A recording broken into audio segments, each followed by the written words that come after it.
config again is, look at Snappy. Oh, no. At that point, you know exactly what you've done. Yeah. You know exactly what you've done. Config really happy with that one, as we will see Ents attempt their hand at the force fight. That was a proper battle cry. Yeah. He knows how important that second pistol was, considering maybe this force has some teeth. Maybe it has a bit of bite. Interesting to see an MP7 on Nerds. Yeah, you know, we got a couple of these one individuals who like to bring out the funky ones. Okay. Hiding in that smoke is Madgen. Oh, a perfectly timed strafe from Brolin. There's that head-to-head. Oh, you're right. Brolin added one back to the tally, and he's built upon it a second onto Snappy as well. It's the perfect weapon for the job. A lot of exposed heads, no helmets, couldn't afford it. Perfect Mac 10 to cut them down to size. Now, we've had this conversation in the first half for Ents in rounds that they should be sweeping under the rug. The same conversation right now for NIP. They've done the heavy lifting. They've withstood the initial aggression. Now they can layer on their util and make things easier on themselves. Heard that. Brolin's coming for you. Sun Pius, that naked head. Oh, and now dead. Brolin hits it, jumping. And the rest should fall into place quite nicely. All right, well, the save here for Nerds and D-Hut. As they'll dip off and try and hold on to what they have, but looks like NIP have a flawless round ahead of themselves here. And that's thanks to Brolin grabbing himself 3 big kills on that Mac 10. Yeah, I didn't want to know the scoreline of the match. It's kind of a shame. It is a shame, especially considering what a magnificent first game they had. They outdid me and the boys. We lost 16-1 in Katowice 2014 to Kenny. I think. Well, obviously it wasn't just Kenny. That would be very embarrassing. Yeah, Titan versus Vox. That's not the game I talk about against Titan. No, I usually. You're the Renegades. Yes, right? exactly. Yeah. I don't know who Vox and are. And we lost on Nuke. We definitely didn't have yard smoke. But you got around. We did get around. Who was responsible for that round? That's a great question. No, that's an important question. That is a really good question. They saved you from that 16-0. No one wants to be here. Yeah, that's a great question, Alex. I might have to go back and watch the demo. I reckon it was Chatty B. That's what I was guessing. We could say that. I'm going to. I like it. Yep, I've already. So it's come out of my mouth. Let's go. As Nerds is going for some aggressive B stairs control. You can see that Rez is going to be his counterpart on the other side of things. If he really puts pedal to the metal, Lexi B joining him as well. So you can see there's a very stark contrast to NIP's T-side approach already, just out of the gate. Yeah, there's multiple bomb sites in there. No, to be fair, Ents early had a bit more variance. Yeah. It was just with the gun round. Ooh, he did catch him off. Nerds gets away the bait. Maybe they won't clear Madden. Oh, double! That is beautiful. I love it. Oh, look at the reactions. You can see down the line from Brolin's cam, everybody just tilting their head, the tut of the tongue, the sigh. Oh, boy. I mean, we talked about that, the idea of getting all the conversions. This was supposed to be a gimme.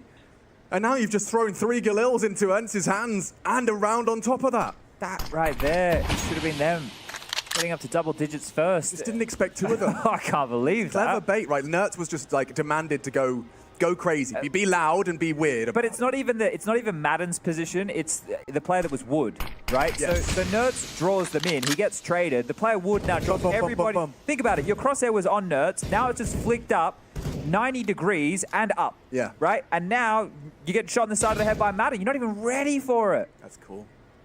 Really cool, like, force buy-ish strat. You can buy, of course, it wasn't even an investment. Look how long he's been held at bay as well by utility. That's the last piece they have to lob out. And the last piece, I thought they needed. Snappy doesn't convert that one, but I'm sure some players will. There it is. Jeez. Yeah, so Ents, they'll be taking that. But this is where the game, you can start to have a real conversation about what happens next. Because this is a tipping point in this matchup right here.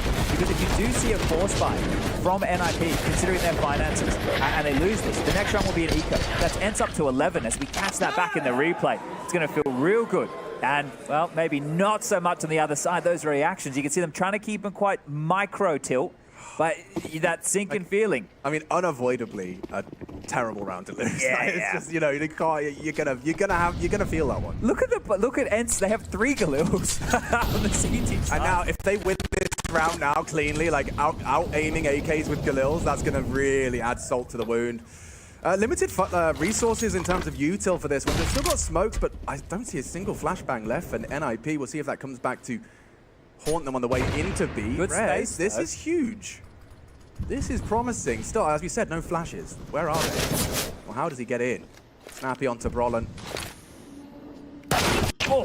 That's one way to do it. Diha, flattened, config, equipped with that one-shot headshot, and making good use of it as the smoke comes through. That's a great set of util. Hard retake now. Yeah, they've done a very good job of getting to this point. Nerds, actually, by crouching, didn't catch the cross of Alexi. A crossfire set up and established by Rez and config. NIP in pursuit of double digits. This is a big round. And it's coming their way. St. Pius, however, on the way back in. Config down. Rez first contact, supported by Head Trick. Has that AWP. Flash and smokes are in. Big from Rez. Madden claws it back. Time sensitive. St. Pius, another on the orb. Alexi can't stop him, can't disrupt him. Madden confusing and ends the first of the fine 10. NIP in shambles. Now that is a very hard retake on that side there, but well handled. St. Pius getting that pick with the AWP. That was the way to get back in and turn it from a 4-on-4 situation into a number advantage. Config can open it here with a bit of a cracker onto Diha. That was tidy, but this is the kill. So overstepping the mark right there from Config. He did a great job to get them into the side. But look, he then goes for that peak, gives up a man advantage, and then they're able to, well, I guess it's not a man advantage, it was a 4v4, so yeah, but give them a way back in. So a bit of an over peak in that situation. They had good util, they had good crossfire, but yeah, as soon as it started to topple, it really did go. Oh, interesting. A little successful bait has given space to middle. Config the one to force the shot, and they'll explode here. Take a look at this. Alexi with a smoke in hand and Brolin with that Molotov. Now Brolin's position, if we take a quick look, he should be, yeah, down towards A. So this will be, oh, they've changed their mind. I thought it was going to be the mid-split where he throws the Molotov through the floor, but looks like they've called this one off. No, they are going to run with it. Now, traditionally at a blast event, this wouldn't be allowed, but it is a major, so it's all good. Right, and the beauty of this, of course, it stops the main response to mid-presence in that elevator fight. Not going to be seeing it just yet. Instead, loud steps on those floorboards. Seems good. He's going to set himself up with a smoke to peek around.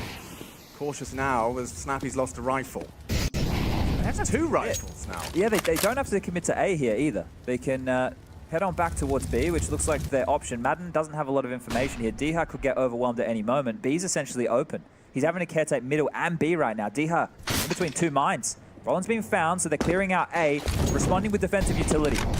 Oh, St. Pius did get caught by config mid, but still hits the shot necessary. And Diha, he shouldn't have any issues. At least not onto Rez. It's Alexi v Skalil, but still he has a chance. 20 seconds, a plant would be nice, but yeah, hoping for an extra kill in the mix. Trying to play that fade. They know he's faked it out and walk it through. What a shot onto Madden Nerds, maybe. Gonna be close to the generators. 8 seconds as they confirm he's off the bomb and he's coming for you. He needs both kills. Oh my god, imagine. They were both on his screen, Chad. Just jumping around with St. Pius. Different universe. Yeah, a bit of a knife in the hand. Bloody hell. And timeout to be called here. So another conversation chance. St. Pius got caught off guard in a couple of fights here. You can see leaping out towards middle against the pistols. Fortunately for Diha, he did a great job on this. I don't envy the position Diha finds himself in. That's what this is like. However you brand yourself as a player at home, if you're an anchor, then you have to have some kind of mental that I think a lot of other players don't have, because it's so uncomfortable sitting in middle like that, knowing how susceptible you are to room on both sides of things. So a really good job from Diha. I know it was against a lighter buy, but still a necessary round for Ents to convert. And, well, now a timeout called, the third in total for NIP so far in this map. And this is just to discuss what that next gun round is going to bring. So it's going to be plentiful AK-47s. I think Head Trick is also going to have to be wielding a rifle here. No AWP available for him. And this is the thing. We were with Ents' approach towards A. Well, it's one-dimensional, but it's working. Yeah. For NIP, with the gun rounds so far, well, that conversation about them being few and far between starts to crop up in again, right? It's both pistols with some conversion, so you have 5 in total across both halves. But as far as the gun rounds go, it still has to be said that Ents have been better in those gun rounds so far. Yeah, undeniably. I mean, we talk about and use the word cosmetic combat with the way the pistols have gone. Yeah, the gun rounds, Ents certainly do look like the stronger team. in order to change our minds comes Problem. Go and walk about. You can see his flight path, his potential cross-set placement, and free smoke provided as they actually erect a boost silently. Who's that? Yeah, Nerds, I was going to say could be caught off, but no, straight through the boards and an opening frag continues to cause a ruckus. Wait, where did all three of them just took contact at the same time elsewhere, and every single one of those ninjas died? No successes. No, nothing worked right there. Can't find any space whatsoever. And there was a massive gap left open in middle by Ents. They were playing too strong towards B, 3 over towards A. Well, Alexi thought he spotted something, but baited in. Nert still up close and personal. Will grab another, and it puts Config in a position where he needs to 1-on-5 if they want to stay alive in round 21 or 12, which will become a 3-round lead for Ents, not too far away. And there it is. Nerds is starting to feel himself a little bit more in this second half, climbing up that scoreboard. 13 kills in total right now. Yeah, they're definitely the good vibe brigade.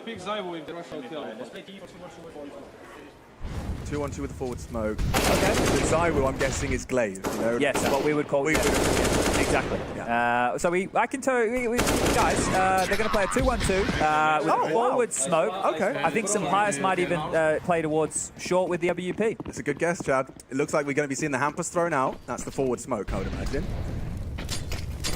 And Roland in response throws one under the boards. Wait, where's the Zaiwu? He got overcalled by Snappy. Snappy did instead. He wanted to.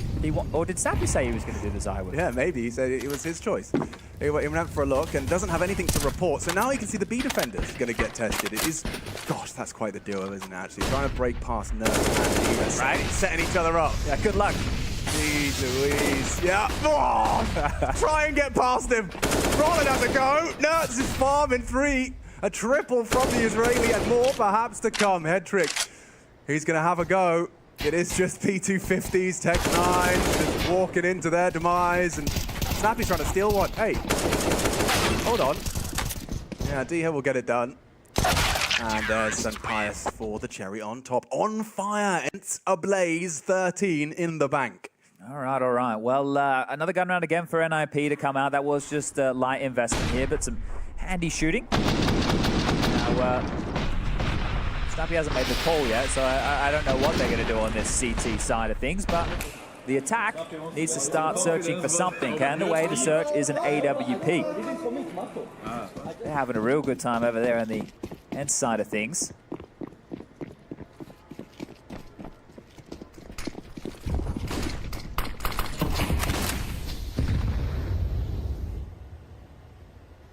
Oh dear. 2-1-2. And aggressive on B while they're more passive on A here. So they're allowing... nice load of sandbag here. Now, just actually let him straight out. He got there real quick, didn't he? Madden's reaction, like, yeah, you know, some people kind of take their time to make sure you're not going to slip off that pixel. And they re-aggress again, just ready to play off of each other. This has looked really good. The wombo combo, the teamwork that Ents have displayed, some individuals hitting some big shots, sure, but the flashes, the peaks, right, the way they're setting themselves and each other up, this is a really nice CT half so far. Convincing. Yeah, and with a 2-man advantage, it should be 14. Hedrick trying to be a difference maker. I have to say his name. Well played from Snappy. Okay, onto Hedrick as well. Clean as you like. A 1 versus 5 for Rez. It's a little bit too much to ask. That is 6 rounds in a row. Off to a flyer, our Ents. NIP not so lucky. In terms of gun rounds, Chad? Count them on one hand, maybe? Yeah. Or one and a bit hands? I'm having a go now. And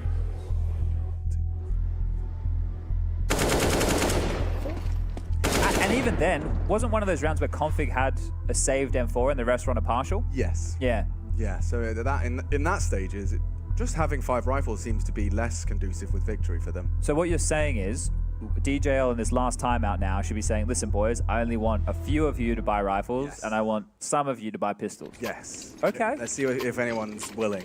See, I was just looking at what's coming up next year, and I know maybe I'm getting a bit ahead of myself, but this feels like it's heading in its logical conclusion, as well, I can let you know, our next game here on the B stream is Gamer Legion taking on Mongols. And over there with Scrawny and Launders on the main stream, they'll be bringing you Fluxo and Monty. And I'm sure that one will be getting ready to go as Greyhound has got some Very interested. Yes, they do.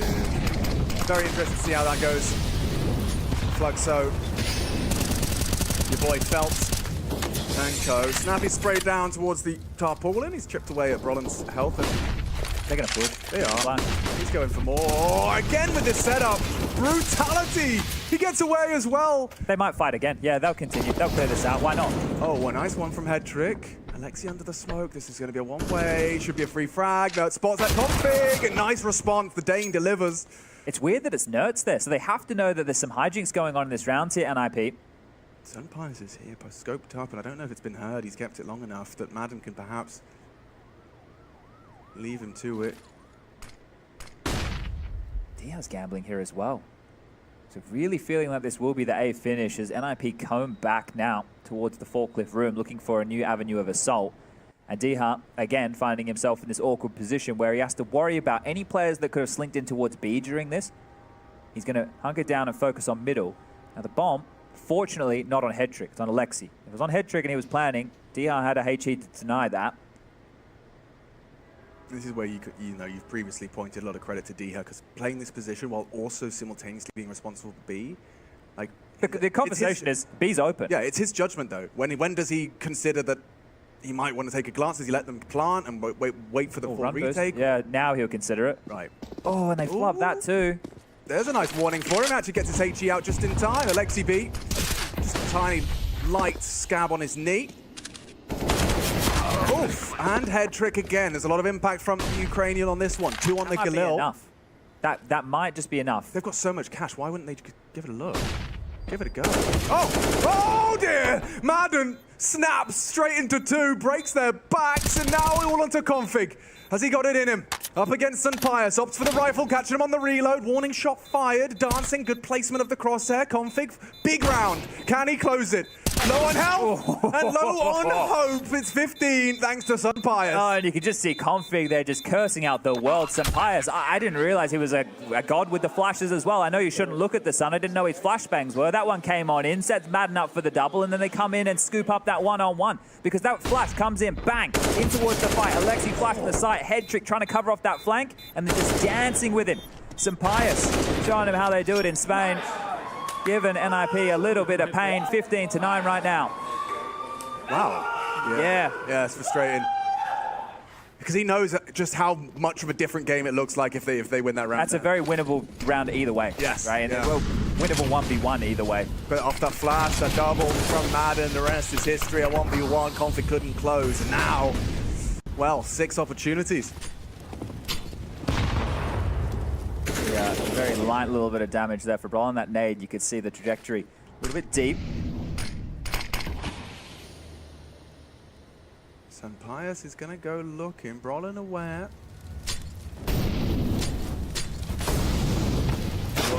Okay, that comes too easy. Sunpius straight to the head. Rez responds.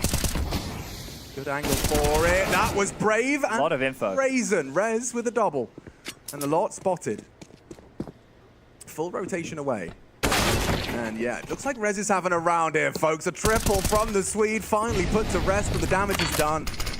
No more from Nerds. How has he gotten away with that? 13 points of health, and he has supported Diha. This is going to be a tilter if they really end it here. Only Config. On to Nerds, sure, but no, looking for more. It's Diha to close. And it's all done now, 16-9. And a GG indeed. Not going to be feeling great for Alexi and Co.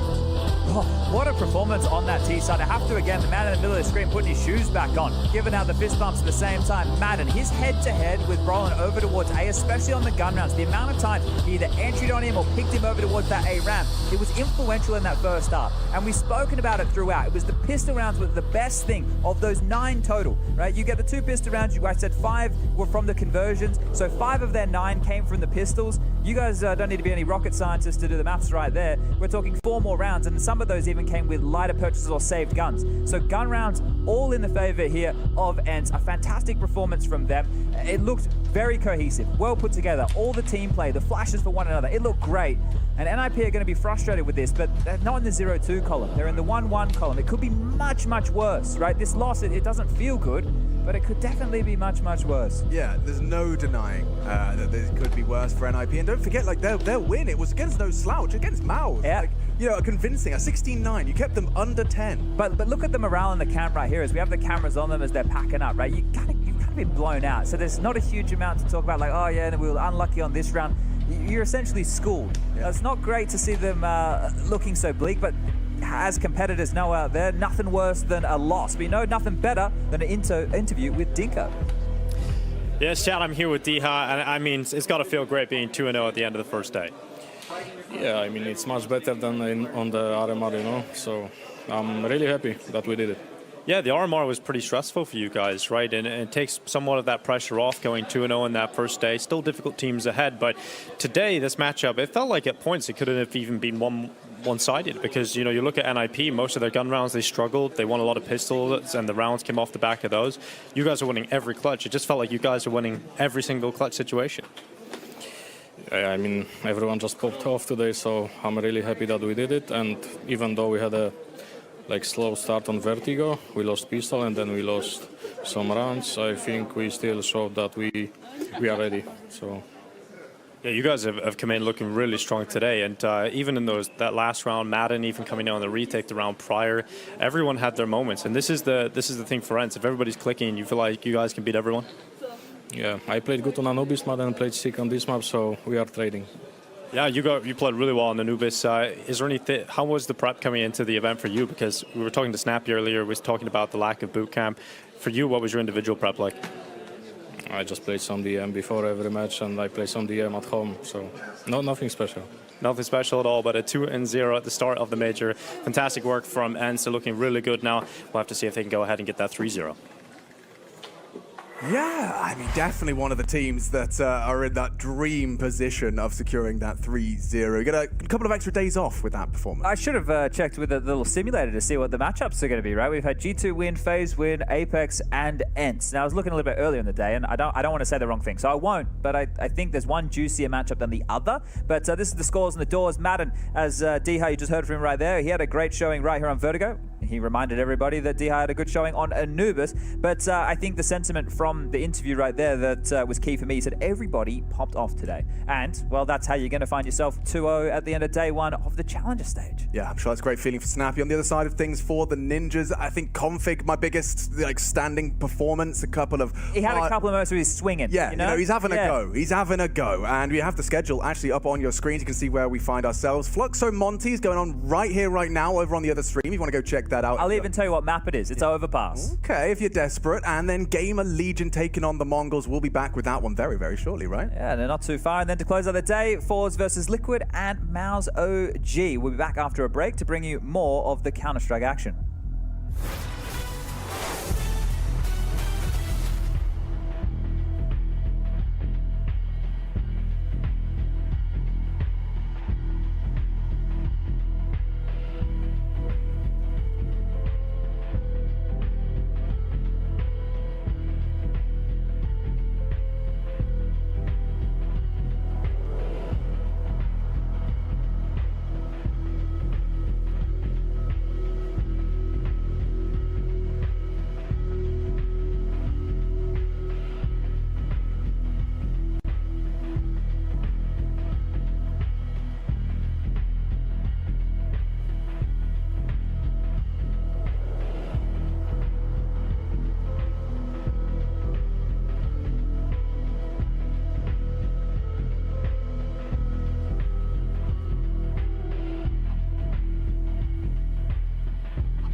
Ah, yes, the Arc de Triomphe. And Triumph is the name of the game here at the Major. It is our first day, and there's been already just a plethora of fraggers and toe taggers and absolutely no laggers. Of course, zero MS. We've been enjoying seeing nerds enjoy the freedom The luxury. of that land ping. And, well, up next, we've got the same. I've got Chad Birchall with me, of course, expert, ex-Australian representative in the Counter-Strike realms. Yeah, now I'm just touring the world. Touring the world.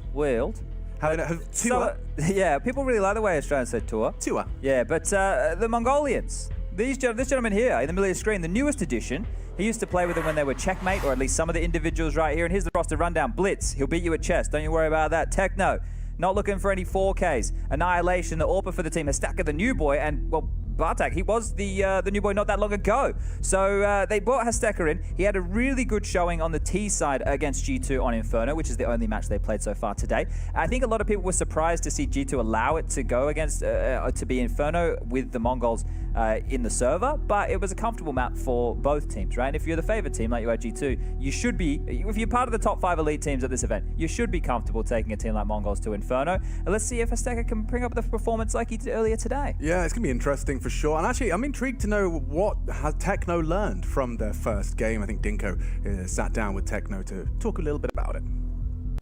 I'm here with Techno from the Mongols, and we're just going to talk a little bit about that game versus G2, right? You got the map, I would say you wanted, Inferno, and you made it very competitive, but something went wrong. It all started to fall apart. What went wrong in your mind? Of course, we lost because of us, yeah. Then it was 11-6 at the rounds, yeah. Then we lost the first buy round. Then it goes. We can't take the round from them. Yeah, that's it.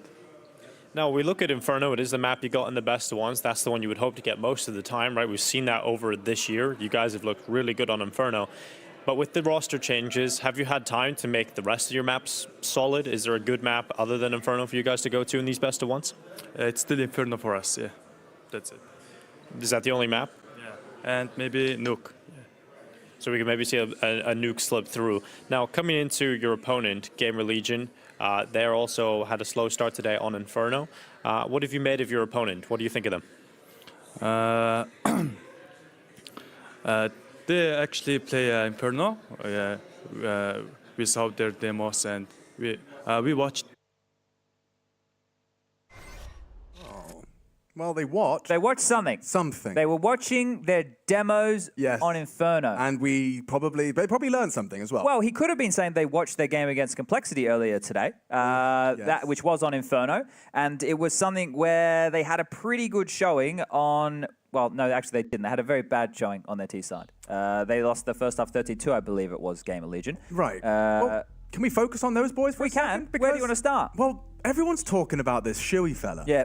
Everyone can't get enough of Shuey. Enough of Shuey. Everyone loves a Shuey. And there he is, adjusted. What about Acor? We're going to be in there. We're going to be in his arena in a couple That's true. weeks. Honestly, the fact that he lent it to us for a whole week. I can't believe it. 4 days. Very generous of him. Isn't it? And a Dane owning real estate in France. You don't get too much of that going on in 2023. Is that the year we're in? Yeah, it is. Yeah. And of course, we haven't mentioned is Kioz, who's probably the nicest human being. I'm not going to shame anyone else in the world ever. What about Jax?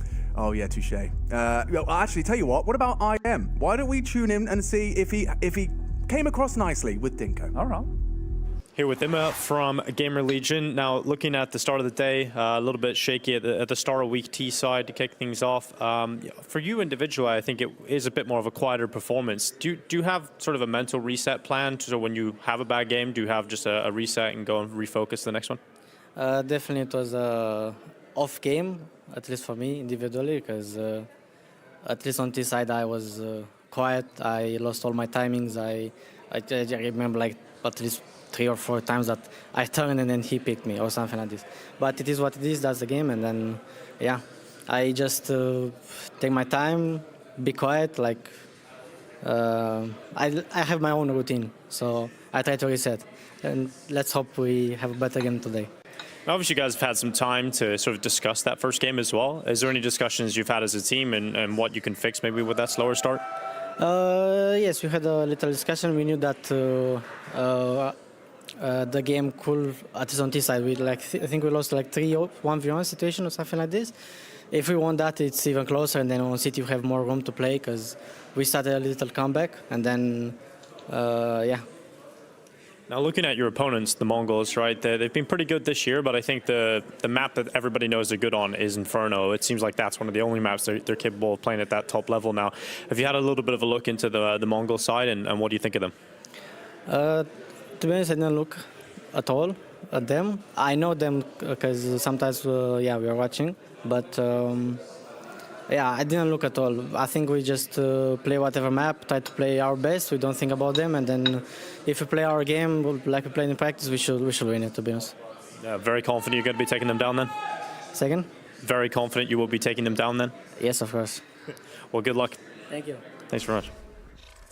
Great work there, Dinko and IM. And just talking about like bouncing back, I mean, I think actually if you kind of consider both of them, I actually see, oh, looks like we're going to be going straight on into this one. Let's do it. Gamer Legion and the Mongols. And I mean, it's funny when we compare the two interviews, talking about mental resets on one side, but I feel like Mongols would have a harder time resetting, feeling like you got so close against such a big name, and then feeling, in his words, Techno saying it was kind of our fault. Yeah, well, this is the thing, you're up against G2, right? It's always difficult to get some rounds on the board. But you take a look here, we've got the Unicorn odds favoring Gamer Legion. So with IM there, in terms of the confidence, definitely not as huge of a stretch, though. Maybe Inferno playing a little bit into that, because if there was going to be somewhere this could happen, you heard from the interview with Techno that Inferno is their map and maybe a bit of nuke. So I love the fact they're doing some interviews, but Techno, don't be telling everyone you've only got Inferno, mate. We want to know you've been working on a whole lot more, bud, but let's get this one underway. Yeah, I mean, maybe we'll give him a chat. Maybe next interview he's going to be talking about their 7-map pool. I feel bad because I said to him when we were at Pro League, I was like, mate, talk to us a bit more on the camera, and he did. He just, I gave him bad info. I'm sorry, Techno. No, we only play Inferno. Only Inferno.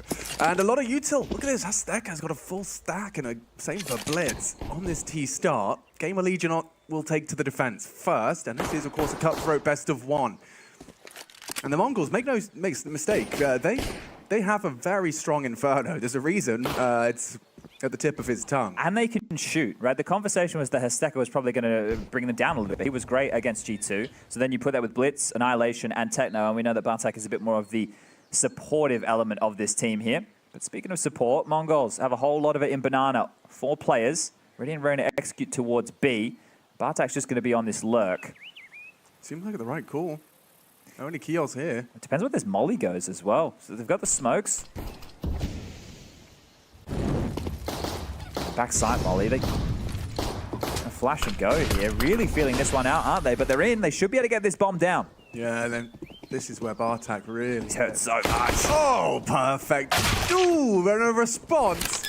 But Isaac did eat dirt at the hands of that Glock. Good timing from Bartek. A 4-on-4 for the retake. Not going to be easy. Kios and Shui both coming in from Coffin's side. And 2 working towards CT. Here comes contact. Annihilation and Techno to swing out. Oh, just like that. 2 USB headshots in the feed and nothing back. Blitz, he had some chances. Azteca, though, their hero. It's not a great plant for him. And on the defuse with the kit, it's perfect from Shui. That was so close. You scared that me. Was it actually so close. was. It was like one more bullet. One more, like half a second, and he's giggling. But seriously, could have got a bit weird. That was so close. The poor guy. That would have been a massive clutch, wouldn't it? So, yeah. Oh, mate, I am here with a great trade. It was clinical, these shots. Everybody just one click, one click, one click. So this is it. Oh, okay. Okay. Not far off the mark, was he? No, that could have been real. Look at that buy. Not too shabby. Couple Galils, couple Deagles, Util. Oh, Azteca, that's a heavy chunk to take. Yeah, that's a scout bullet that forces a weapon trade. He gets some treat himself. Short-lived. A Desert Eagle. About 4 seconds of that. Yeah, you spent the money. And now you're walking funny. Shui, lovely conversion onto Blitz. The flash from Kios to set him up, and it's Techno that keeps it at least level. Punishes the aggression eventually. Oh, Kios with this transition out as well. I don't think I expected because he had the flash set up. So, he's given the situation up now, but this is for the half-wall banana smoke. He can slink back. It will buy them about 20 seconds off the clock here. Still enough utility for Mongols to execute B. So the next step for them is just to get top banana control and then execute into what we can see is just Kios on this B side of the map. He does have the rotation of IM available here, but it is going to be the long way around from Arch. Yeah. Talking a lot. He saw something. Takes the pot shot. He opts to play inside, but the mollies force him forward. Yeah, look at that. Forced into the open, blinders up at, executed. And now they have the advantage. Into this plant, 25 seconds, no one really in a position to disrupt. Maybe now, Hasteka's given up some space.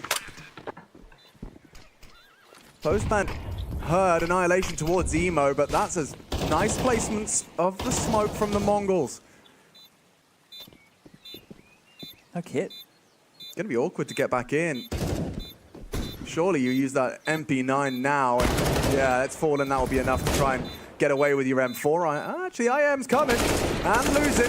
Every single penny he spent, as it's only Acor trying to get out of there, try and take one more with him. A good tag, Bartak. Yeah, everyone's dead. Going to be vulnerable to that bomb. Everyone coming down with the ship, and Acor just happy to keep him locked in. He might. Bartak accepted it. Acor might go down as well here if he takes any more damage. Yeah, everyone going down. Besides Techno, who apparently bought himself more than enough room. How did he get that one? I don't know. He just got out of there quick, didn't he? All right, well, Techno will survive. Felt like everybody was gone there, didn't it? This was the trade from Techno onto Blitz right there. Shui going wide off the flash. Techno coming into the site. Great one there to take down Kios. You discussed exactly how those flames thrust him forward. And, well, here, this means we're going to get into a force buy of Gamer Legions. They're just going to have some pistols to work with, and that's the unfortunate factor. You win the pistol, you lose the follow-up. You're the ones only getting the 1,400 loss bonus, so your follow-up can't look anywhere near as good, especially on that CT side. Can't stimulate the economy with a bomb plant. That's a set of words you probably will never hear in your economics class.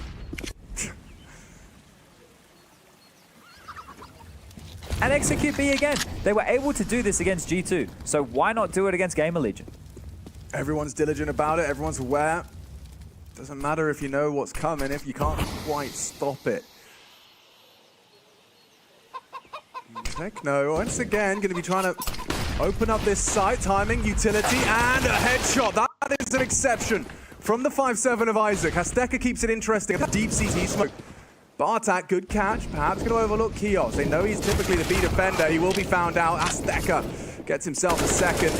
And it should be the save here. Dude, I love that deep CT. Like that, just having that in your repertoire, it just feels like whoever was committed to B is on an island now. And it's a really nice way because it's unlikely pistols are playing in ruins. At most, they might play coffins and rotate back, but it means that you very likely, if once you win that CT fight, you get better angles for the rifles to fight in towards B, as opposed to like running in and worrying about first oranges, second oranges, new box, boost, emo, right? I could list them off for days. So yeah, well-handled round here from Mongols, especially when you don't really know what the force looks like exactly, right? Do they have SMGs? What are the pistols? You know, it's a nice way to deal with it from the Mongols. They'll get themselves 2 consecutive rounds here. But you bring up a good point. So let's paint the picture for everybody in terms of the CT setup and maybe where Mongols are looking for weaknesses or sites to be exploited, head-to-head matchups. You're going to have the likes of Kios over towards the B-bomb site with Shui. Akor's the AWPer, so he gets a lot of freedom, right, in terms of where he wants to take the picks. You might see him arch, aggressive hauls, over towards short, maybe opening up over towards B if you caught the G2 game a little bit earlier. You might have seen Monacy consistently moving around, so expect some similar plays out of the likes of Akor. And then you're going to have locking down more over towards that A-bomb site of Isaac, and then IM. I don't want to say his name wrong, because this is the thing. I would say Ime, but the problem is the way that they do the end is very particular. So you've got to be careful with the end. So we'll just go with IM, because I don't want to upset the Romanians out there. Yeah, try and keep it proper. So here he goes, actually descending for an early adventure. Here's IM. And you can see Bartak knife out at this point. Turns over to take the underpass. They just want to go B again. I mean, well, no surprises there, right? But this is space and information for Gamer Legion. The fact that they're out so far in the second mid, but there's nothing they can do about it. Yeah, it feels like... It's good info, but nothing you can do. Unnecessary damage taken by Blitz. Don't think that's going to have too many ramifications, though. No stress. Everything it should be hunky-dory. As, yeah, we're going to be starting to see this kind of full pack enter into B. No sweat on the brow. No players in the site. So get that bomb down. Provided by Blitz. And yeah, you can see that even the info on Annihilation's jump spots out the IM stairs. Deeg. No reason to get too stressed about that one. Obviously, it's a frag they would like in order to have the exit towards Banana. In fact, it's going to be very locked down. They can just head towards CT. Yeah, as soon as he spots a couple more here, I think Annihilation might be sending the rest of his teammates packing. And, well, this would be the moment for info. There you go, clearing towards that CT spawn. Game Legion might get absolutely nothing out of this. They can't really risk chasing up Banana because of the radius right now. Everybody exiting in the opposite direction. And, well, Mongols might keep everybody alive, but we won't say the same as Astaka will take down Kios, trying to find something on the way out the door. 3-1. Stuff from the Mongols. I wonder if there's anybody in Mongolia still awake watching this one. It's going to be getting pretty late. What would they be? GMT +8? I don't know what the time in... I can't even pronounce the capital city. Let's have a look. I reckon Mongolia has more than one time zone. Do you? Has to. It's so big. It's 2:30 in the morning. GMT +8. Same time zone as Perth, Western Australia. 2:30 a.m. So yeah, it's gamer out. Yeah, you could be awake. Yeah, you could be. And there's a big contingent of Mongolian Counter-Strike players out there, I'm sure, are watching this one, anticipating what could be. Ooh, Annihilation, a little baity release of his crouch key there. Gets Acor's all early revealed. This is something as well that we're going to see from Mongols throughout the T side is a lot of these default approaches. When people actually started to take notice, they're like, oh, hold up there, don't just run at you. This isn't like Tai Lu. And it's like, well, no, like, I guess most people weren't paying attention to the Mongols because they're a type of team, especially on like your nukes and your Infernos, they do like being quite default heavy. They'll wait out your jutsu. They'll remove the risk of what your nades could mean. They don't look great necessarily when it gets late because you need to be really poised, but they're able to pull it off. And Astaka, well, being up and over right now, does maintain this Banana control. Nikor's going to walk into this, and maybe not. So held at bay by the Flames for now. 50 seconds left and looking to knock on the B bomb site once more. Here they come. 3 here. 3, and Acor's the first to put Astaka down.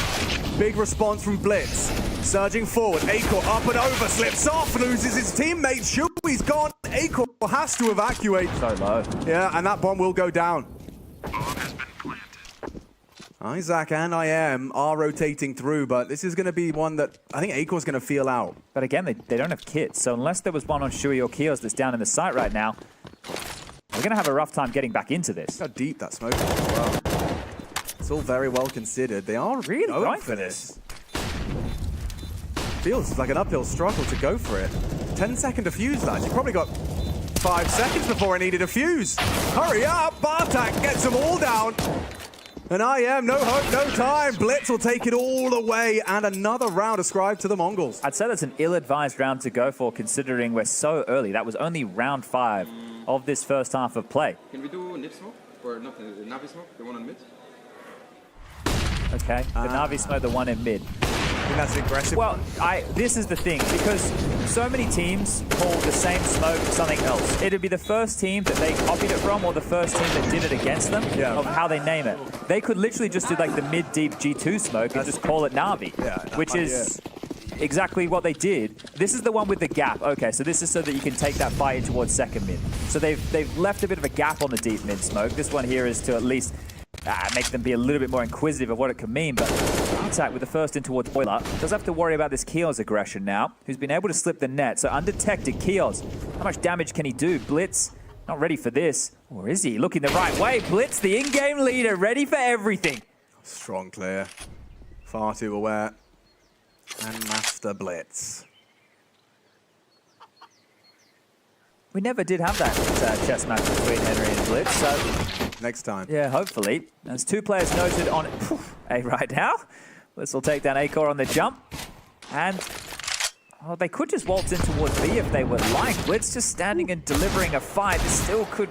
A little bit scary. That's the bomb isolated mid and can't land the shot. So the round should be done and dusted now. They know where Isaac is.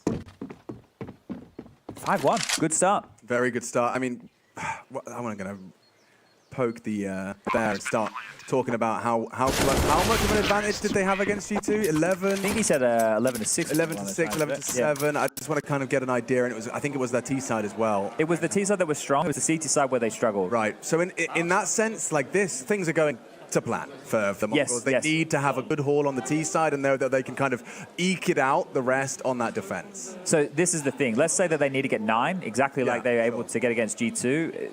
They're still going to have to put in a lot of work on their CT half because they only managed 2 CT rounds against G2 when we saw them play earlier. As you can see, a little technical issue. We'll get that one done and dusted for everybody at home ASAP. And remember, if you want to check out the main stream that's going on right now, head over to Blast TV, all that action available there, YouTube, Twitch, all that good stuff. We've got Monty taking on Fluxo right now, and Monty with a very difficult opening game to start off this one against that of FaZe. Now find themselves with a bit of a grace here against Fluxo, who got blown out of the water by countryman Pain as their kickoff match of the Challenger stage. And so that's the action between both the streams currently. And you should maybe do what they're doing. Hydrate, fuel up. Well, I don't know, maybe if you're going to bed soon, stay away from the caffeine. The water's good. Yeah. How long does caffeine take to hit your system? How long does it take to get out of your system? Yeah, that's a good question too. Like, how long? How does it last? Like, how long does it like actually last? In I don't know. The half-life of. And how do we know? Who are we trusting? Okay, so the half-life of 6 hours. It's been reported in my headset. 4 to 6 hours. Okay. Between the two. All right. Damn. I know if you do like exercise and then you want to go to bed, normally that keeps you awake for like 2 to 3 hours. It does? Oh, I can imagine like. Depends, like, well, no, because your heart rate's still going a bit, you know, you're all elevated. Like in fight that or flight's been engaged. It's like when you finish work and you want to, and it's late and you want to go home and go to bed immediately. You can't because your body just won't let you. It's like, well, I haven't decompressed yet. Yeah. Okay, we must be getting back into things here because I can see a bit of a chit chat from the coach right there. And I can confirm that we are in a Gamer Legion tactical timeout. Ash on one side, mara on the other. The first timeout from Gamer Legion so far, and it's going to come in round number 7. And this is just to discuss the state of the finances, which is fantastic. They can buy. They can get the AWP out on A-Core. They can get out all the rifles, all the U2, all the good stuff. But it's how do they want to defend here? Do they have a little move that they want to make? Do they think they need to fight for a little bit more tooth and nail for this banana control? Because that has been a key to the Mongols here, just executing in towards this B bomb site time and time again.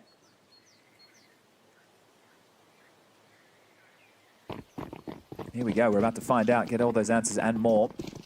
A 3-man B start, AWP of A-Core, part of that pack. He didn't throw the Furious smoke to extinguish and go for a car peek. So just there to lob out some U2 and hold for a push, because they have shown Mongols in the G2 game earlier today and already so far in this half, they like to do some of these more explosive plays once they get the top banana. They even did one against G2 earlier where they just like all naded sandbag from behind half wall and just went with flashes. So we'll see if they want to keep that variance of the pressure of B up, but banana control will be completely under the remit here of Gamer Legion.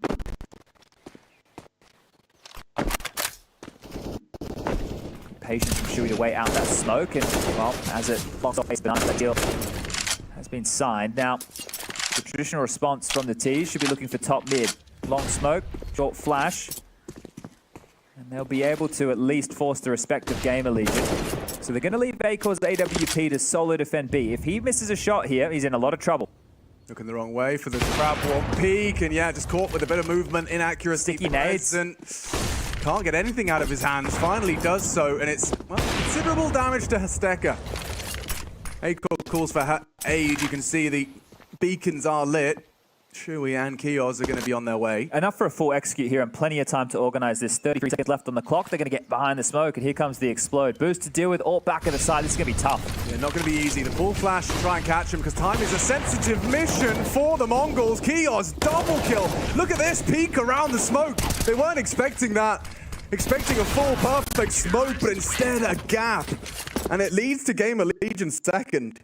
I wonder if that hit Kios or if they just missed through it. Yeah, one or the other. Yeah, because that's massive from Kios to shut things down. So they rotate very well here. I also look at angle. We see hang around. Here it is. Okay, so didn't make the sound here that it hit him. It must have just been a thrown smoke, which you can't be doing that. You can't be missing a sitter like that. And it unfortunately does seem to be quite a common occurrence. But Shui happy with that one. and trying to lift the mood here. As we discussed a little bit earlier in the day, Inferno at the moment is considered a T-side map. And we were thinking Mongols need to get themselves at least up to the same benchmark they did against G2. That was 9 T-sided rounds. They've got enough cash to go again. And if you're looking at it from the Gamer Legion perspective, they win 1, maybe 2 more of those depending on the plant situation, and they can break the economy of Mongols here.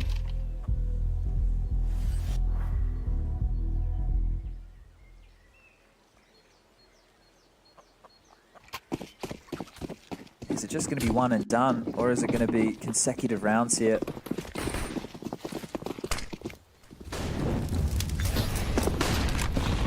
Aggressive Stacker with the AWP here. Standing, burning, and we'll be dropping back to exchange the weapons here. So an opening gambit offers them nothing, but they also don't lose a whole lot. It's nice to see them trying any opportunities. Obviously, Stacker communicating his spawn and Annihilation obliging the AWP. Yeah, he hit a couple of tidy shots earlier today, quite flicky Annihilation. So let's see if they can activate him for an opener. You can't just let him dry search. You will need to try and set him up, put a body on the line to boost the flash, to give him an opportunity. But again, they technically, from what we can see, have banana control. Now, Mongols don't know what's at Sandbag. They're about to flash half wall to work that out. But I feel like they've ran top, ran back, flashed, handed the bomb back. So, yeah, comms over there on Mongols, maybe a couple of things not working quite perfectly here. But they've drawn the rotation, at the very least, and they've even put in the mid to B split smoke. But stubborn, Acor and Isaac remain to defend the A site. Who takes that first contact and how? Isaac seems 30 very seconds. prepared. Yeah, 30-second mark reached.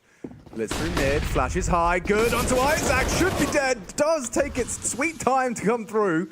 But Annihilation's flash good enough, and you can see that distraction. Blitz, very late arrival through mid. Thank God they didn't go for this one. We've already seen them go for one ill-advised retake off that B site. And speaking of B, well, it's nowhere to be seen. It was an A play. And that right there is what you can, I guess, power yourself up with by conditioning, right? B hits, B hits, B hits. They didn't have banana information. They had to go for the gamble stack of 3 players. The only gap that really existed that was in the dark was the apartment's position, because Acor was close mid holding brackets. So just a really good thread of the needle right there. And looking to hunt Mongols. They want to try and take these rifles away if they can. This is exciting to see. To see them kind of having the confidence in their own game to not only that, but to be hunting. Knowing this is that one, as you've already highlighted, one poorly chosen retake into now keeping hold of 3 rifles. It seems like it's not going to get too far for Azteca, not enough time left for any more, and they get all 3 through. Oh, they can buy again, essentially, now, right? So the loss bonus is high enough here for the side of Gamer Legion where they can drop a couple across. Acor can even get an AWP back in his hands. Isaac, more than enough for a purchase of his own here, and this is a great little entry there from Techno. The flash assist from Annihilation, meaning absolutely everything. And you can see, it's just waiting for the moment to get that shot on Acor behind the pillar, but between a rock and a hard place there, a mid and a pit, and a bit of frustration. Here's AWP, wants to strike aggressive. Line held, a glance in a second mid as well, and he's seen enough. Notice how there's nobody around, nobody holding a flash, nobody holding anything defensive or smoke. Acor is doing this on his own volition. Like, he literally has no assistance here. This is just his choice. He knows the risks attributed to it. His internal timer, pretty bang on, actually, in terms of Bartak taking a look, go and walk about. Oh, they're coming for him. He has to get out. Good use of his util while flashed. At least delays their long take. And I mean, the smoke is up. But it's Isaac on an island. They've locked them in on A, sure, but look at the rate. Whoa. It's quick behind him, but yeah, Stack has dealt with it. Kios not so close. I'm surprised they were even ready for that. Yeah, it could have been much worse. Here they come. Acor looking for that fight and does deliver. It took their time, delayed nicely. And now here they come. Final hit around A. These hay bales. It doesn't have to be the commitment, but it feels like it will be with Annihilation to clear the spot. Good shot. Isaac down. Boost catches him off guard. Annihilation shut down. And now the bomb to be planted. Cam, Blitz, and Bartak. This potent pairing. Come home with a 7th.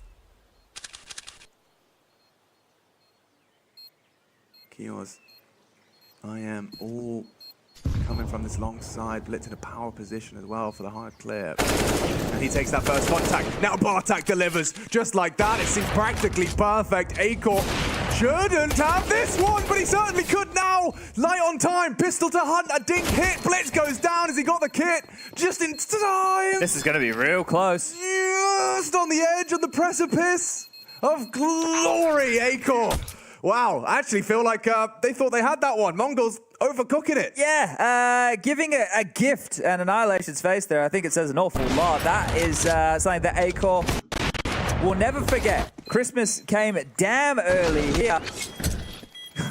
Yeah, really gave over that. I think they're expecting him to save. You see just how close it's getting. A couple more seconds let off the clock, and that would have been 7 rounds for Mongols. The face of surprise on everyone. You're not expecting to get that one. Like Gamer Legion themselves are like, oh, wait, what? We win? I mean, he had no kit. That crossfire was so good. Left. It was a perfect crossfire. Then Bartek's just holding A and going. Swinging wide. Swinging and swanging. It was like Blitz first contact, tucks in, slither gap, Bartek second go. Right. You're against an AWP. Just don't peek. Stay in. Oh no, Mongols might be living to regret that one. Well, if they can win this one, if they can pull this one out of their ass right here, sure. They're going to put Gamer Legion in an odd spot as far as the buy goes. Oh, and the pre-fire on that. Good crosshair placement. Taps Kios down to 45. And they're going. I love the explosive nature. Yeah, I mean, look what it does to Shuey. Suddenly, he can't leave New Box. Could be mollied out at any point. Then he's definitely not emo. All eyes on him. Does get Techno. Response required. Shuey pushed and now Kios with a double straight through the CT smoke. He came straight in. Like, they were not messing about. It felt like they knew it was a full commitment and responded in kind. And handled that explosive play on towards that B bomb site there. So it feels like when you're capitalizing on that space, if you're Mongols, you feel like you should be converting that type of a round. But this was great from Shuey, really delaying them here. And they knew exactly where he had to be, right? They had good utility usage. They eliminated a lot of positions on the site there. They scaled efficiently. Just really good work there from the individuals of Gamer Legion to be quite weedy about it. As Mongols, that cash has finally hit the bottom of the barrel. Couple of AKs, a Galil, a Deagle for Annihilation, and an aggressive mid push.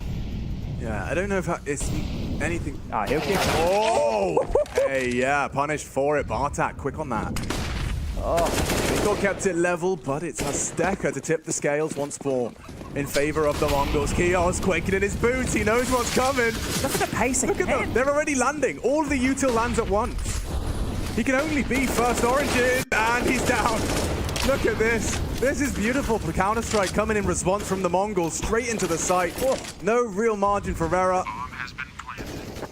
Everything lands in full commits. And then there's the follow-up smoke even deeper to really nullify your options. Acor just going to try and keep hold of his AWP. Yeah, get on out of there. Talking about the buy situations that are going to be available, these save guns should secure them yet another. The Mongols, again, I guess just keep going B. At this stage, you've had most of your success over there. This was on the round where things started to get a little light on. Look how frustrating. Look at this. This is what I was scoffing about while the round was going, because it's so frustrating for IM, the timing on that, right? Acor's covering the wider swing, the body block, it makes it really difficult for him to even be able to isolate that shot. And a good shot nonetheless from Acor, but just frustrating for IM there. Just pops his head out. I mean, that's not a shot. You don't want Acor taking that flick and it ending like that double. And I know you think I'm covered, but it's one of those that are really touch and go. You don't want Acor to be too much wider because of the T stairs. Like, it's, yeah. And we heard that he was saying he had a real slow start when they played Inferno earlier in the day. Now, they did start on the T side against that at Complexity. Now they're starting on the CT side, another somewhat slow start, but at least they have the solace of knowing they... Well, actually, no. They had a bad T side. This is, I guess, when you frame it, they need to be putting in a decent shift here. Confidence on their T side probably not at an all-time high right now.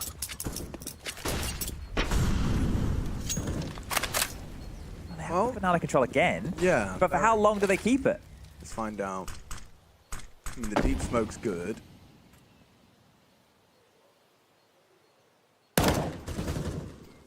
It's so classic the way that they're approaching Inferno here. It's like we set up one guy banana, and then we'll just drop back and try and just play 4A. Right. It's that's a very simple and effective way to play the map, but because Mongols aren't in a rush, your gamble stack nets you nothing. It just puts you out of position if an explosion like this comes. Kios, fortunate to get one here, will be chased down, rotation on its way. That one kill means so much. Yeah, it could be round defining. Not only just taking down the first, but Akor's going to be there, as is Chewy, to assist them. They are just going all in. A missed shot from Akor, sticks around for a second attempt. And Blitz gone. Kios another, straight through the smoke. He's just got Smoko vision. And suddenly, Annihilation and Bartak getting a little hot. Getting a little hot and heavy. Pushing Akor. Walks into the quick scope. Akor hitting a couple of crackers. Only 20 HP as well. Had to be good for that first bullet. Only the Eagle. He dropped his gun. Not the weapon for the job. Long range and closed in on front. The jump up IM secures a fifth for Gamer Legion. I think he may have had to reload there. That's why he just got rid of the rifle and gave it his best crack. But the explosions, I like it. I think it's, but it can't be your only play. Because if you're just hoping to if the game plan is we want to capitalize because we know they play a lot of 1-4 after they establish banana control, fine. But if you lose the opening kill, then the whole concept changes. Yeah. He's already slowed you down. You've given your tell of what you're doing, and then you still kind of run into that brick wall. So I like it on one hand, but not all the time. Yeah. Like chocolate. Yeah. Chocolate's great. I love chocolate, but it's not the only thing I can eat. Everything in moderation. It's called the law of diminishing returns. A lot of those. Yeah. This should be something a bit different here. 4 players fast up second mid. This must be an A execute. Like, that's the only answer for seeing this set up out the gates on the T side. Oh, nice. Oh, it could have been nice. It was an idea. A good idea. Yeah, just not quite the perfect execution. The silent mount. No noise made as they slink into the bathroom. Bathrooms? Don't know what bathrooms I'm looking at, but that's a bedroom. And avoiding the nade, only 8 damage, chipping away. Isaac aware, though, it feels like it's a bit suspicious in the apartments. He's not too interested in losing an early opening. Akor trying to slow him down. Isaac caught out. That's a big frag and a weapon now for Bartak. IM, 2.5. Heavy lifting. Shoot one back. With that bomb going down, courtesy of Annihilation, they're going to wait for this regroup. Kios and Shui to try and solve this one. They still have a smoke on Bartak and several flashes. He's not going to deploy the smoke from Graveyard. This is going to be a wasted piece of utility. Yeah, and look at this headshot angle from Bartak. Delivers the first. Kios, what have you got? A smoke to stare at and bullets in your chest. 8 secure, and with that benchmark that you said about 9, it's very much within touching distance now for the Mongols. Round 14 ahead of us. 8 already in the bank, and those have been quite spotty in those last 3 T rounds. Oh, that first is wild. Mid-spray. No wonder I was so confused watching that play out. Where was the first? You watch it back there, okay.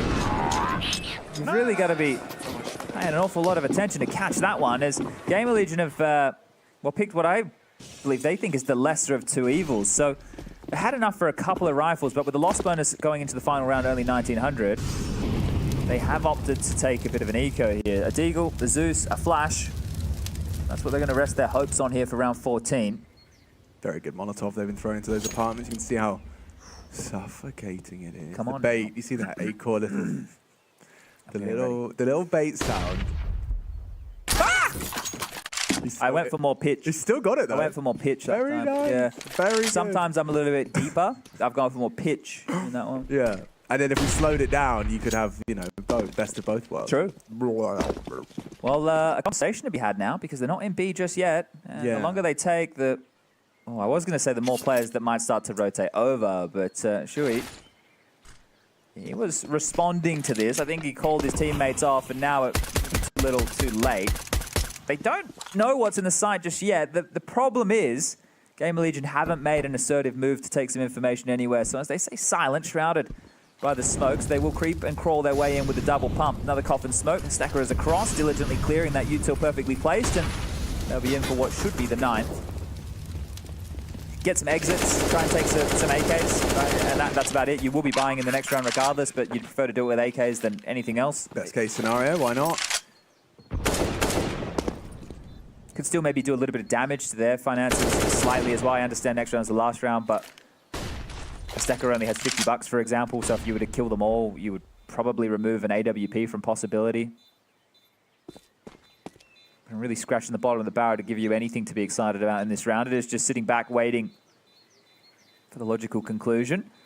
15 seconds left on that bomb, and they're trying to exit towards CT. A dink and a death for Techno, but the trade is there. Stacker, they combine with the likes of Annihilation to at least find themselves a safe haven towards CT spawn. That will be that 9-mark hit. So just one more round left in this first half of play, and just one more best of one coming on this B stream for the day.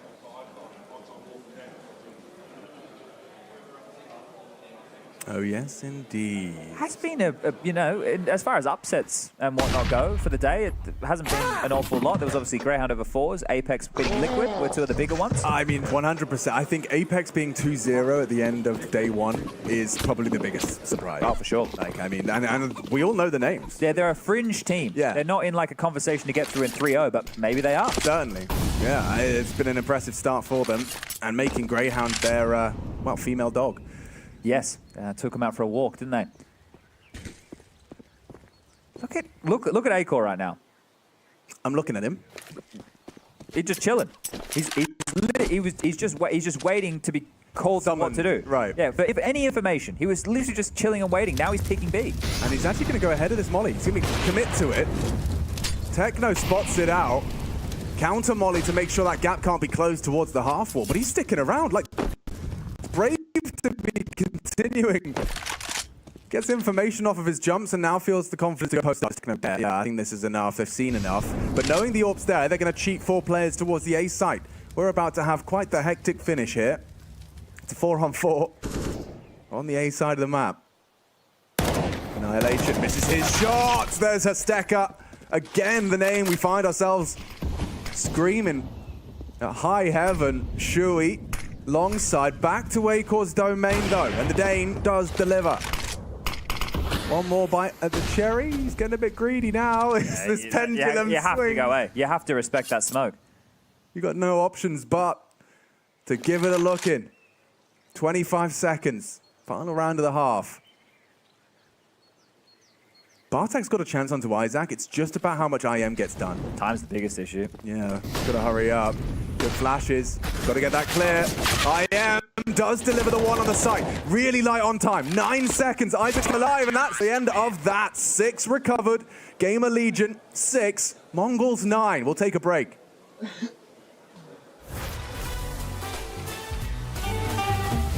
Our first time Royal Arena, playing in 2017. We want to win the first time on Danish home soil. Device is sick. We have to play with Dennis as a stand-in. I don't sleep 1 second the whole night. I didn't even understand. I remember me 5 in the morning, going outside, going for a run. I was like, what is going on? Why can't I sleep? And then I go back, I try to sleep. My heart is pumping. I was like, why did I do that? Why did I even go for a run? We go to the venue the next day, and I see the makeup artist, and I'm like, you gotta help me. I didn't sleep the whole night. We somehow managed to get to the grand final. Everyone is really happy, and we're 9-0 up on third map. And Easy. somehow we managed to lose that. We were 9-0 up on T-side catch. I'm never going to watch that game back. Never ever in my life.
Hello, ladies and gentlemen. We are back in business. If you are watching both streams simultaneously, then you'll know that there is a lot of action going on unfolding over on the second stream. Yeah, you'll only be watching one very shortly. Yeah. So, and it'll be the one with us because we have an entire second half of Counter-Strike that we still need to get through between Mongols and Gamer Legion.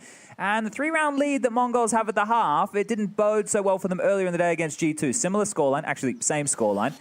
They were able to get that pistol and get off to a good start on their defense, but it just wasn't enough. Let's see if it's enough against Gamer Legion, who did battle back in with a couple of spotty rounds. But 6, it's more than enough here. Close on the half wall, Techno. Needs a multi-kill. Hopefully, Hasteka can hit one. Oh, he's down. That's something! Oh, spectacular! As Techno takes 4 down. You could call it a Techno 4K. Just like that. The pistol rounds go now. It's double digits. It's coming quick, thick, and fast. I am not long for this world as Techno makes it a 5. That is all his. An ace to start off proceedings in our second half. And that is a great way for him to kick things off, right? Just munching away with those dual Berettas at the half wall. These pistols, you know, just a little price drop. And the amount they get purchased, 30 bullets of pain, just unloaded. This is great stuff from the young gun. One of the absolute youngest members we have here in attendance at the Paris Major. He's just mashing his clicks, mashing that mouse as fast as he can. Beautiful, absolutely beautiful. Beautiful indeed. And look what it leaves him with. That is the purest of ecos. Full eco indeed, Holy yeah. moly. Wow, that's 11, huh? Avocado guacamole.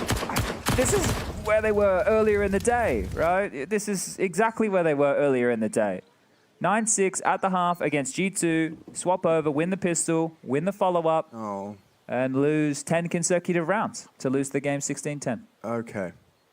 So let's get that 11th. And then I think the 12th is probably... And then the 12th, Yeah. and then maybe even the 13th. The 12th at least would put them on a new path, Yes. one that we haven't explored That's before. fair, that's fair. Let's see if we can get there. As, yeah, well, Gamer Legion, what they're doing here is... I was just looking... Oh, give it another ace. Not another ace. Well, Techno does get 3, and very likely 4. There's another one. For him, that's a lot of kills in 2 rounds. It's going to be certainly bolstering his total. He's actually going to match Hasteka, who was our high flyer. Once again, it's worth noting that he's had 2 back-to-back good Infernos. I just want to follow up here. Unless on the mainstream there's been an ace in that Fluxo versus Monty game, that would be the second ace from Techno there. So not his second ace, the second ace in the tournament. Of the tournament. Sorry, I should have probably been a little makes bit more. sense. Yeah, so G2 versus Mongols. Monacy had an ace, and Techno with the second one of the tournament thus far. Damn. Yeah, we'll keep tabs of that. It's not every player who actually does manage to pull off an ace in territory like this. He's on 2 HP. I mean, he's gone.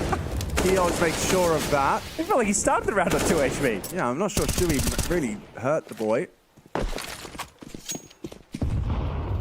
Kios has already got full top banana control, so this one shaping up very nicely for the Gamer Legion response. Wow, this is where things really started to go wrong. We've referenced it once, we'll reference it again, but losing the opening pick just in the blink of an eye, not having any map control whatsoever. I like this from Blitz, at least trying to find some damage, and that nade, destined for a frag. Beautiful to draw one back. That's better than information right now. A 4-on-4, blocking towards long. Top mid control taken. Isaac limping some forward of his own utility to keep Blitz at least planted, but it will look to be a B finish. Annihilation on the boost. Techno, let's see how many more kills he can find himself. Yeah, he's going to be playing like more reactive. Just I think he'll jump up. Yeah, if they were to smoke him. Smokes sail into the site. Techno looking for a fight. Annihilation nearly gets 2. I am immediately on to Techno though. Annihilation's options limited. Rotation through. The double Bs. They have 2 incendiaries here. 1 new box, 1 emo, very possible. Flashes as well to help clear out Sandbag. Annihilation can bide his time. Yeah. He can be the pièce de résistance at the end. There's emo, and there's new box. Here we go. Okay, they're trapped in the limbo. 2 of them just in the open. Lovely headshot. Bartak another. Oh, they feel helpless. help us, I am only one, and have they got the diffuser? 10 seconds for good measure. The Mongols with a very convincing retake. Yeah, you're just looking at the util, you're piecing together what's possible, you're looking at the territory, they have no banana control. Everybody's stuck in the back of the site. Those flames, absolutely perfect. And there's the difference maker. We'll make it up to 12 with some banger shots here from Bartak. We look at him as the supportive element. Well, he's with the heavy hitters right now. 15 for Bartak, 15 for Hasteka, 15 for Techno. Yeah, I mean, that second shot as well from Bartak makes the difference. It really does. It's not an easy shot to hit, a quick flick, and finding that head as quickly as he could. Puts them on 12. This needs to be dawning on Gamer Legion right now. They're the favorites coming into this game. The Unicorn odds said that. The people at home would say that. But this is a 0-1 game. The loser of this, one best-of-3 loss away from elimination. Last place available on the line. You don't want to be going down to the 0-2 column on day number 1. This has just changed tone. A 6-round difference, and this is becoming very serious as Gamer Legion have purchased back in to fight for their life here. It's got to be good. It's got to be now.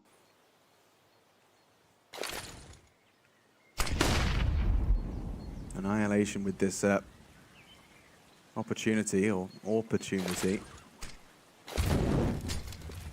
Should be trying to barrel bait. Annihilation gives it up. They have to go. It's charging. Good opportunity. Oh, and Hasteka gets nothing done from that boot position. She's all onto Annihilation. Yeah, and a couple of missed shots. Call it done. A very, well, practically perfect. The detail there, that the reason that clear was so easy, there's only a few positions on the site that people throw that retake banana utility on. And that's, oh, great find there from IM. But you hear that util coming. That's why I said they have to go. They extinguished and went because they had so many players car. That util set, as I said, only a couple of positions you throw that from, and one of them, quite often, is first oranges. Yeah. So knowing that that is likely one of your initial clears is going to be that position, and you could see just how easy they were able to deal with it. The AWP can only scamper back into so many positions as well. So just scaling really nicely on the Mongols there in a really good round, and a necessary round for Gamer Legion to pick up, to finally put something on the board here in the second half of play. Long road back into this game, of course, has started about right now. Yeah, and the problem when you look at this round timeline that you and I are right now is they've only posted 2 consecutive rounds as the highest round count. So they really need to break that trend here. Otherwise, I'm no mathematician, but I would say that Mongols will probably beat them to 16 if we continue to leapfrog. I'm with you. Does have to be a string of consecutive rounds from Gamer Legion. And here is the first of what should be 2 in a row, for sure. Because loss bonus 1900 into the next, it's going to be quite light on for the likes of Bartak and an Annihilation, right? Hasteka will be able to drop an AWP if that's the type of... They might, well, because they're going full eco here, I know it's Blitz with a Deagle. Hold on a second, Bartak. And a couple of free pot shots right there. And that's enough for me. He almost got away. Not bad, not bad. Good shelf life there. You could have gone for 2 half buys, or you could have gone for what is more of a full eco, and then buy quote-unquote full into the next, where you have a few omissions as far as util and maybe rifles go. It'll be interesting to see how Mongols want to proceed. I think mara should probably call a timeout as well, just to have a bit of a chit-chat. And yeah, that's probably not a bad idea to get it done now, as opposed to before we're all tied up. Should that be the reality to come? It has yet to be called. I'm just keeping my eyes on it right now. Freestyle ticking down 12, 11, 10. So maybe it won't come in here. It's just the fact that, I mean, obviously that it was an eco in this previous round, but the 5 alive in the previous, like the perfect round they just had, this is like the start of a Gamer Legion run. I just feel that this would have been a really good time to have that chat, because as you're talking about this run with the loss bonus still very low, Hasteka's actually rocking the AWP here. So is he going to give it back to Annihilation at some point? We already saw that on the T side, or is he going to be the man sticking with the plan? As well, look at the radar. Gamer Legion quite heavily applying some presence towards A. There's nobody in banana. They're waltzing up middle. Mongols are playing very passive over towards pit and balcony. So no resistance here at all. Yeah, I mean, what are Blitz and Bartak supposed to be doing in this with this crossfire they've established? Like, long is open. They've deep smoke library, deep smoke arch. Oh, what? The Annihilation just catches a perfect spray through that arch smoke. And Bartak having to maneuver. That sound betrays his position. It's Blitz to respond onto Kios. Oh, and Acor trying to get away. IM covers a double from him. And it's Acor to get into that site for the finish. So scrappy, wasn't it? Jesus. A lot of moments there could have gone either way. Yeah, 100%. I think IM did a lot with a little there. He's come alive now as well. He's starting to get a bit more impact here. 19 kills. He talked about his underperformance in the interview, saying he doesn't want it to happen again. Well, he's top of the scoreboard right now. IM 19. He's got a good head clearance away from everyone else in the server. 15 high end for the Mongols, both Azteca and Bartak. And there's Azteca stacking another kill to his tally, looking for a save of that AWP. And that was the first AWP bullet he had shot within that round. So now they know what is available in the next. If you're that of Mongols, you would have liked to have not have him needing to take a shot at all and then have a bit of a surprise coming forward, maybe expecting him to have a rifle in his hands, but it is the big green. And now it's that 3-round gap. So I'm not sure how much taking a timeout would have made a bit of a difference here, but we are getting IM on display from the balcony. You can see him there just lacing those shots through the smoke, looking for any damage he could, and that's an important one from Acor because you see Techno was starting to engage in the site. It always surprises me when people just keep their wireless mouse in their hands. Oh, yours isn't wireless. No, it's not. But I was demonstrating anyway. Like this. Wow, yeah. I can do it. I brought my own setup. You ever seen a caster bring his own setup before? Never. Actually, Chad, I've been doing this a long time. It's kind of weird. Like what could you possibly need your DPI for? It just feels nice. Just feels nicer, okay. I actually really like the way this one feels. This little bargain bucket. I have a mouse. Yeah, I do. It's taking me straight back to the church hall lands of yesteryear.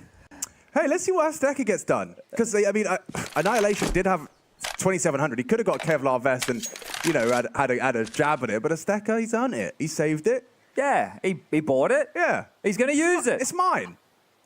And maybe we get to see a little bit more of a disruptive force. You can see their caution. Like, they are fully spread out, containing any of the potential CT aggressions. This is the thing. Bartak, just having a glance in Boiler right now, gonna see that it's relatively clear. So they have to know that it's gonna be the B play. However, if Azteca goes the speedway rotation, it'll be very noisy. You're gonna see him have to go all the way around. Right. To that right-hand side, which to avoid the sound cue. Sure, it cuts off a few seconds, but it's not even the B finish. It's a B fake. He's just been drawn across the map, and they're coming up mid. This is great calling from Chewy here. Yeah, that was actually perfect. Job done. Mission accomplished. Kios just knife out away from the 5-man stacked bomb site. Like, really well played, yeah. I mean, especially rounds like this can get awkward. Of course. All it takes is one awkward, you know, death. I'm just actually casting my mind back to the first Inferno we casted. Yeah. You know, an awkward grim death and you lost the whole thing. And I think the thing as well is when you have a saved AWP in the mix, it's very scary because if that AWP rings out and gets a kill, you're going to want to try and take space elsewhere, but that's where the stack could be. Yeah. And you come in the stack of pistols and maybe you're overlooking a few corners because you know it's just against this lighter buy and then you give up another gun and, well, it spirals out of control, but handled, and now it's just going to be a 2-round gap manifesting here. So good stuff from Gamer Legion. And we were talking about streaks of rounds. Look at this, 4 on the trot. They're going to get themselves up to a decent haul so far in this T side. Mongols have bided their time. They've taken their saves. They've put them in the piggy bank, and now they're going to smash it open and get a couple more purchases out. Now, double AWPs on Inferno as a CT solution is a solution. And they could opt for it here if they would like. There is enough money for Azteca to buy one. It has been a tactical timeout called from the side of Mongols here, so they will get that 30-second conversation with the coach mmmra in. But this is why I'm just keeping my eyes intently on what Azteca is going to purchase here, because while you're watching, you've seen, well, not too many rounds fall to the wayside that they could have been competitive in, right? You think about it, you think, well, we haven't even really had a chance in our gun rounds just yet. Yeah, but I mean, I understand getting mmmra on the mic now as opposed to sooner rather than I would have loved it earlier. Yeah, I would have loved it before their other purchases. You called out, right. But now at this point, the gap has certainly closed. You can see all the scores on the doors in front of you. They didn't go for the second AWP. They went for a rifle, and Annihilation has a lot left over for more AWPs. So that's okay with the lost bonus building right now, but Annihilation only has 7 kills. I'm very interested to see if he makes an impact. Like, we just watched, you know, the way in which Monacy was finding impact on, the mid hold, incredible. And this is not an easy feat by any means in order to have that impact. Against the best in the world. Okay. There's one in the head-to-head. Fight. He's won that one out. And he's got another. Oh, yes, indeed. Annihilation with a demonstration of destruction. Double. Round defining. And yeah, Shui Kios, good luck, have fun, mate. 50 HP. Let's make that less. 99. He's got one. A single point of health keeping him in it. And looking to snip it is Annihilation for his third. That thread of a cut. And what for good measure? He goes for the crazy flick. Kios in a 1 versus 4. It will be Bartek to oblige and provide for 13. And Annihilation to get the credit. Oh, you got some impact right there, didn't you? Immediately in his hands. T-Stairs fight, great. Keeps the aggression middle. Deals with them as they scamper up mid. Here's the shot. You see, just peering. You see the little head. You can see the little head. Very flicky. Well, Modesty inspired and Acor just getting flatlined. I love that. Seeing it from his POV as well. Annihilation, no slouch. You know, like one of the ways you always kind of characterize Mongols is you go, yeah, they like Inferno and they can shoot. Yes. That's always the second element of your summary. Well, Chatty B, we've got Annihilation demonstrating certainly no absence of or shortcomings in the shooting department. Well, if he comes online, everybody's contributing here, right? I said earlier that Bartek was up to 15. Well, he's up to 16 now. Hasteka's got 16, 15 for Techno. I think most of Technos have come in the first 2 rounds of the second half of play. But regardless, that's impact, right? They get 3 rounds off of his hungry frags. And, well, it is just Annihilation. It was on 7 kills before that round. Gets 3. Now he's up to the double digits. And can it continue? 2 more of those, and they can break Game of Legend here. Again, same trick twice. Might go for it again. Come on now. Acor is in the same position. Come on now. Oh, no. Can't. It's not going to happen. You can't. He won't. It's the same setup. It is exactly the same setup. I mean, Shui probably isn't going to be expecting that. No. I'll tell you that much for free. But you okay. If I'm the boiler defaulter or the halls defaulter, I'm expecting it on my clears. Yeah, that's fair. That's fair. Annihilation takes this moment. And he catches Shui. Orb still there. They're still not moving. Surely we get out of there now. Yeah, Blitz will slide out as IM starts investigating. No, this could be an Apps walk. Isaac flatlines Bartek. Need more from Blitz. Oh, and a double bomb. And it's red carpet delivered for the defenders. It's all set up. It's perfect. A 2-man advantage. Bomb on your doorstep. Thank you, Blitz. And they could even get these long players over here to make sure that if they come out of boiler or they come out top mid, they can't get to the bomb on that porch side. Yeah. So as the smoke starts to fade, they have to worry about all the angles. Game of Legion are screwed here. I mean, it would take some, individual brilliance. And that's just to recover the bomb. You can see Hasteka, Techno, they'll swing at their own discretion. 28 seconds, you've got the smoke to try and nullify a boost. It's a good idea. As he swings, they're dead. Yeah, right. It's just his self-control, his restraint. Exactly. It's like, you can see, we know it's already over. That round was already over. What great stuff again. And you don't see that every day of the week. You really don't. To run the exact same CT setup 2 rounds in a row. And it works. It was just later on the peak this time. So Acor, we saw, and you called it, he was in the exact same position. He just got fed up awaiting. And they were starting to initiate the round. They were doing their top mid control utility. So very jarring. Yeah, and Bartek's face, I don't know, like it just felt like he couldn't believe they got away with going for the same setup twice. Yeah, I mean, he was part of that tower. And yeah, great play from Blitz. I think it's especially his double kill stopping that Isaac entry from spiraling. Well, this will be a timeout call from Game of Legion, so Ash has a chance to get on the mic here. But when I look at this, let's just consider what happened. 2 rounds in a row, what they did was they made your top mid control very jarring, as we do have a bit of the ADR on the screen for everybody. You can see the difference makers here and the utility as well. So Acor almost 300. And yeah, get a bit of look of everything. Ooh, good to see the stats. Good graphic. Yeah. Around timeline. And under control, this one is heavy. There's 3 starting B here for Mongols. Deep smoke, deep molly. Expensive flashes from Kios here. Deep trouble. They don't win this one. 14-10. And remember, a 0 game right now. One of these 2 teams is looking to be Gamer Legion. At this point, will find themselves 0-2. We're going to be joining the likes of Fluxo, who went down to Monty a bit earlier today. The first team to find themselves in that bucket. And the aggression has continued. So they're not staying jarring top mid to stop the mid crawl take, right? They're actually opting to be a bit more disruptive from Banana. And that is such a deep grenade. All of them. Like, it feels like their smokes and nades go deeper than normal. But Hasteka throwing that from there gives up that he was logs, or that he was that far down, which means that now Gamer Legion think, well, if we have to go back to B, that's a really hard clear. So they're accelerating in towards A, but the rotation from Techno's already going to be here. He's now arch side. 4-on-4, like a straight up brawl. Hasteka, yeah, by holding on, channels them in to the defense. Bartak calling for aid. Flash high off the door. Annihilation! He's going for no scopes. He's been punished.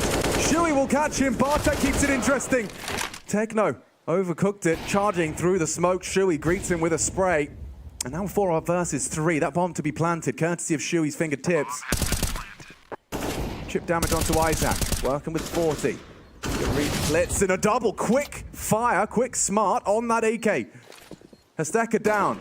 2-on-2 for this final round. Ooh, it's getting intense. Team flash. Go on. Time.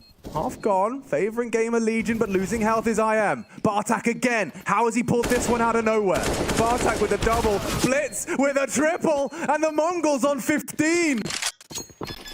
There's more than enough time for the defuse, but that is the two pit anchors doing exactly what you have to do as A anchors. Stay alive for as long as you can. And you know what's even better than that? Win the round. They just stayed in pit the entire time, gravitating towards the site, getting the bomb down. Look how many Gamer Legion bodies were on the site. They had no room in the post plan. No room whatsoever. No space to work with. And that's 15 for Mongols now. Wow. Hooey. Okay. Another timeout taken here, and I like this considering the position the Mongols find themselves in. You've got one more up your sleeve, worst case. Right. You take this one now, you have a 30-second conversation, you discuss their finances, where are they at, what's their loss bonus, how many have won in a row, did they plan? Like, just settle in. Just settle into this moment, understand what you need to do next. Your buy is going to be better regardless. So Shui has actually really stepped up for the team in the sense that he wants to get Acor on the AWP. Like, he seems to... Like, it's interesting that they value it so highly on T-side Inferno. Right. Like, how much has Acor actually done on this T-side? That's the thing. This is where it's like a bit more of an Acor specialty in a way. It is. Because I don't look at Gamer Legion as a team that like runs the system in the same way. Sure, they approach the game in very simple, but they require, I think, individuals to have more of these magic moments to make them... And maybe that shouldn't be the conversation against a team like Mongol. It would be against a team, I don't know. I'd argue that, yeah. Yeah, right? So maybe this is the trap of being a team like Gamer Legion who are on the fringe against another underdog team. But here we go. This could be it. Strap in, folks. 15 in the bank, and Gamer Legion could be Dead. a couple of deaths away. This could be it. Kios catches flak early. Shui, 28 points of health, and he could lose himself. Careful here. Hasteka jumps for info, up against an orb, but he's happy to duke it out. Chill your beans, mate. Cool your jets. Advantage held onto. I wonder if they're aware that the half-wall smoke was no good. Apparently, Hasteka turns on a dime. Gamer Legion. 3 players left. Otherwise, Mongols will take the W. And Gamer Legion will be up against the ropes, chucked into the best of 3s, and demand it to win 3 in a row. Acor, that's the AWP they've invested in, trying to make it work in any capacity. Isaac's got the bomb and they've got 50 seconds. They're poking and probing both bomb sites. Neither sounds great. Annihilation just being that pendulum swinging between the comms. Seems like a final decision has been made. Wait till that smoke fades a second. You can see deployed, bouncing in now to lock off the library side. Annihilation will just run through it. Look how many nades they have for this, just to stall this out. Throws his own to play around. Should he require it? 25 seconds. This could be it. This should be it. Mongols cannot let this go. A perfect opportunity to tie it all up. Only Isaac with a rebuttal, with a response. And Acor adding another one. Good from the Bartak frag. Acor would need to get this and plant right here, right now. Can he clutch to extend play? Is there anything left from the Acor orb? The answer's yes. Hasteka catches another round of hot lead. Acor says play on. Are you not entertained with the AWP in his hands? You asked the question, why is Shui making that sacrifice? They're even getting that much impact out of the man right there. Well, a wry smile and a big clutch for Gamer Legion to hold on. 15-11. Mongols could not have asked for a better opening. Kills over towards Banana. getting it done, having all the advantage. I'm talking about all the util they have. And then they drop the ball, or Acor, he rips it right out of their hands. Oh, it's gonna hurt. That one could leave a mark. It'll be reverberating around their brain. 1 versus 3. Oh no, Azteca misjudged the pace of that one. Kios was already up half wall as he goes jumping for info. Acor loses half of his health to the flame, but mission all the same. You've got an advantage. And you've gotten under your opponent's skin. That's the end of Annihilation. What was that, through the corner? Yeah, it's 40 damage through the corner of the wall. He gets away with 4 HP. Acor the Immortal. Can't say the same for IM. Down. Techno got a lot on his plate and a little gap between the smoke. He's been robbed there. The nades worked. Okay, Kios actually goes down on it. Quick boost, denied. And look at the spray, look at the damage. Blitz needs to live, but he puts it in. No way! That's the GG! No bullets! No problem! Chasing them away through the smoke. You ain't getting away. Oh dear. Oh, it's all a giggle in the end. I thought Acor's clutch could have led Gamer Legion back into the game, but it's all too little too late. And the Mongols, they must be feeling good. I don't think I've seen smiles quite that big on these lads' faces before.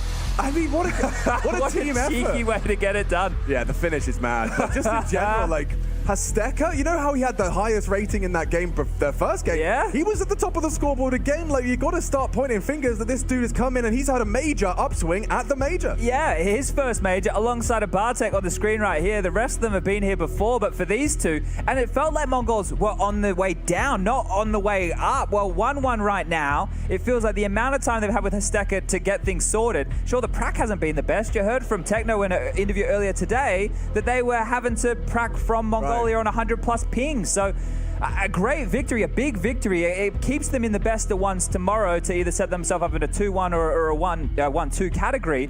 But quite the showing. And Inferno, you're going to give it to them in the best of ones. Well, they're competitive. We saw that against G2. This time it's a conversion. Yeah, it's definitely a lot to be celebrating, of course, for Gamer Legion, their second opportunity to attend a major, and now here at the second major for them. They've conceded their second loss. This is that last round. Look at this. He runs out of bullets. I assume he's knife out to run away. He's actually jumping forward. Acor with his knife out, shitting bricks. And then that comes through to finish. My goodness, Mongols finishing in style. So ridiculous. But we got Dinko ready with an interview. Yeah, we got Techno here. What an incredible last round. Talk us through that final moment. Yeah, I'm so happy. Yeah, it's our first win. Yeah. Yeah, your first win at the major coming into this one, and that crazy round towards the end where you're chasing them through the smoke, getting that round done. That must have been a wild way to finish for you. Yeah, that was so crazy round, and the last rounds before round, yeah, we just threw the round. Yeah. Yeah, you guys had multiple chances to close that one out. And a pistol round from you, the dual Beretta ace on Banana, that was a big reason as to why you got a good start in the second half. A big problem versus G2 was you didn't win the pistol in the second half, so feel good to get that dual Beretta ace? Yeah. Second ace of the tournament as well, so that must feel pretty cool. You're the second player to get an ace here. Yeah, that's good. Yeah, absolutely. But it's great to see you so happy, man. Is this going to give you a lot of confidence moving forward the rest of the major now? Yeah, of course. Who are you going to take down next? I think next one maybe Monte, maybe. I think so. So Monty's in your crosshairs. Well, thank you very much, Techno, for the interview, and congratulations on the win. It is a win here for the Mongols in Paris. Yeah, very happy with that one. We'll take a look at the scores on the doors after it. And I think my main takeaway is that Azteca point. I mean, here I am, broken record, but in terms of his rating coming into this, his average rating in the last 3 months, you compare it to what he's delivering here against a higher level of competition. Indeed, yeah. You know, like, it has to be said that that's such a notable improvement. And Techno, you know, typically you expect him to have to do some heavy lifting with Blitz. He hasn't necessarily been as required. Well, that's the conversation with Score no longer in this team, is where's the firepower going to come from, right? Score was one of those names. Right. And the thing was, Techno, when Azteca first came in, he was like, yeah, well, we played with this guy before, we know what he's capable of. For the rest of us, the way we were introduced to him was definitely not in a positive light. It was, you know, these average performances, but you bang on. It takes a little while to get acclimatized to this level of competition, and that's a massive victory. And you know what? In the mud right now are Asian RMR individuals out, Asian region individuals out there who are putting Mongols or Greyhound 0-3 in your pick'ems. Oh, yeah. Both are broken. Yeah, eating real good. Yeah? Eating real good. We're on the indeed. rise. That's We've won right. some games. Greyhound won a game. We've seen Mongols win a game. We can't be stopped. It's a new era. It's a whole new start, and we're going to take a quick break before you see those games coming up. Force Liquid to look forward to. That's happening right here live now. And for us, we'll be back in a couple of minutes with Mao's OG.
Played such a great performance against FaZe, for example, at the end of the RMR, you were looking outstanding. So if you're changing, take away space from you, how does that make you feel?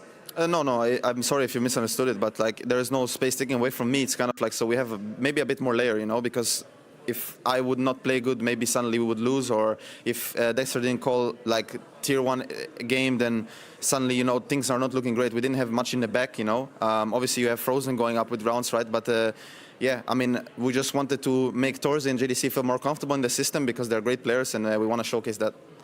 Great. So now looking at your opponent, OG, it's still a difficult team you're going up against. What have you guys prepared in the time that you've known that you're going up against them? Well, we obviously prepped a bit, but I think what was most important that we just focus on what we worked on in bootcamp, because we have improved a lot, and I just hope we can show it, and I hope we can make a good run in the major here, because I think we deserve it after the work we've put in. But yeah, I think not too much prep for us, just more like, okay guys, mentally we were kind of there, we were not giving up in the NIP game, we made a little bit of a comeback, but we just need to be a bit more sharp individually. Well, you guys obviously had a quiet start of the RMR as well, right? You lost in the upset in the first game and were able to come back and beat some solid teams. Does that give you sort of the proof that you can do it? Yeah, for sure. I mean, we have not been known as great BO1 teams lately, unfortunately, but yeah, I think we just have to kick into gear. We just have to play like we do in practice now, and yeah, I mean, it's an easy saying, but if we manage to do it, then we'll probably play a very good CS. You know, looking at Mouse, what are your thoughts going into the game versus them? To be honest, I don't have any like real opinions that I can share with you guys right now. I can say that we are playing Unchained and this map is pretty comfortable for both of us. So I think the question will be who is preparing better and also who will play individually better in this map. That's that's it on best of one. Also, pistol rounds in the first game we didn't win any of them. I hope this time we maybe win 2, so it's gonna be much easier. But as I already told, this map is very comfortable, and the question will be who will play better as a team and also individually, who will understand more situations and more SVX situations. Now, we've heard a lot of players talk about the nerves. Obviously, last CSGO Major, you're now getting into the 0-1 column, so the nerves can start to rise up a bit. We've seen you guys in the Brazy Party competition. You brought Cloud9 right to the brink on Ancient, but it was a couple of close rounds, went the other way, and cost you that map in the end.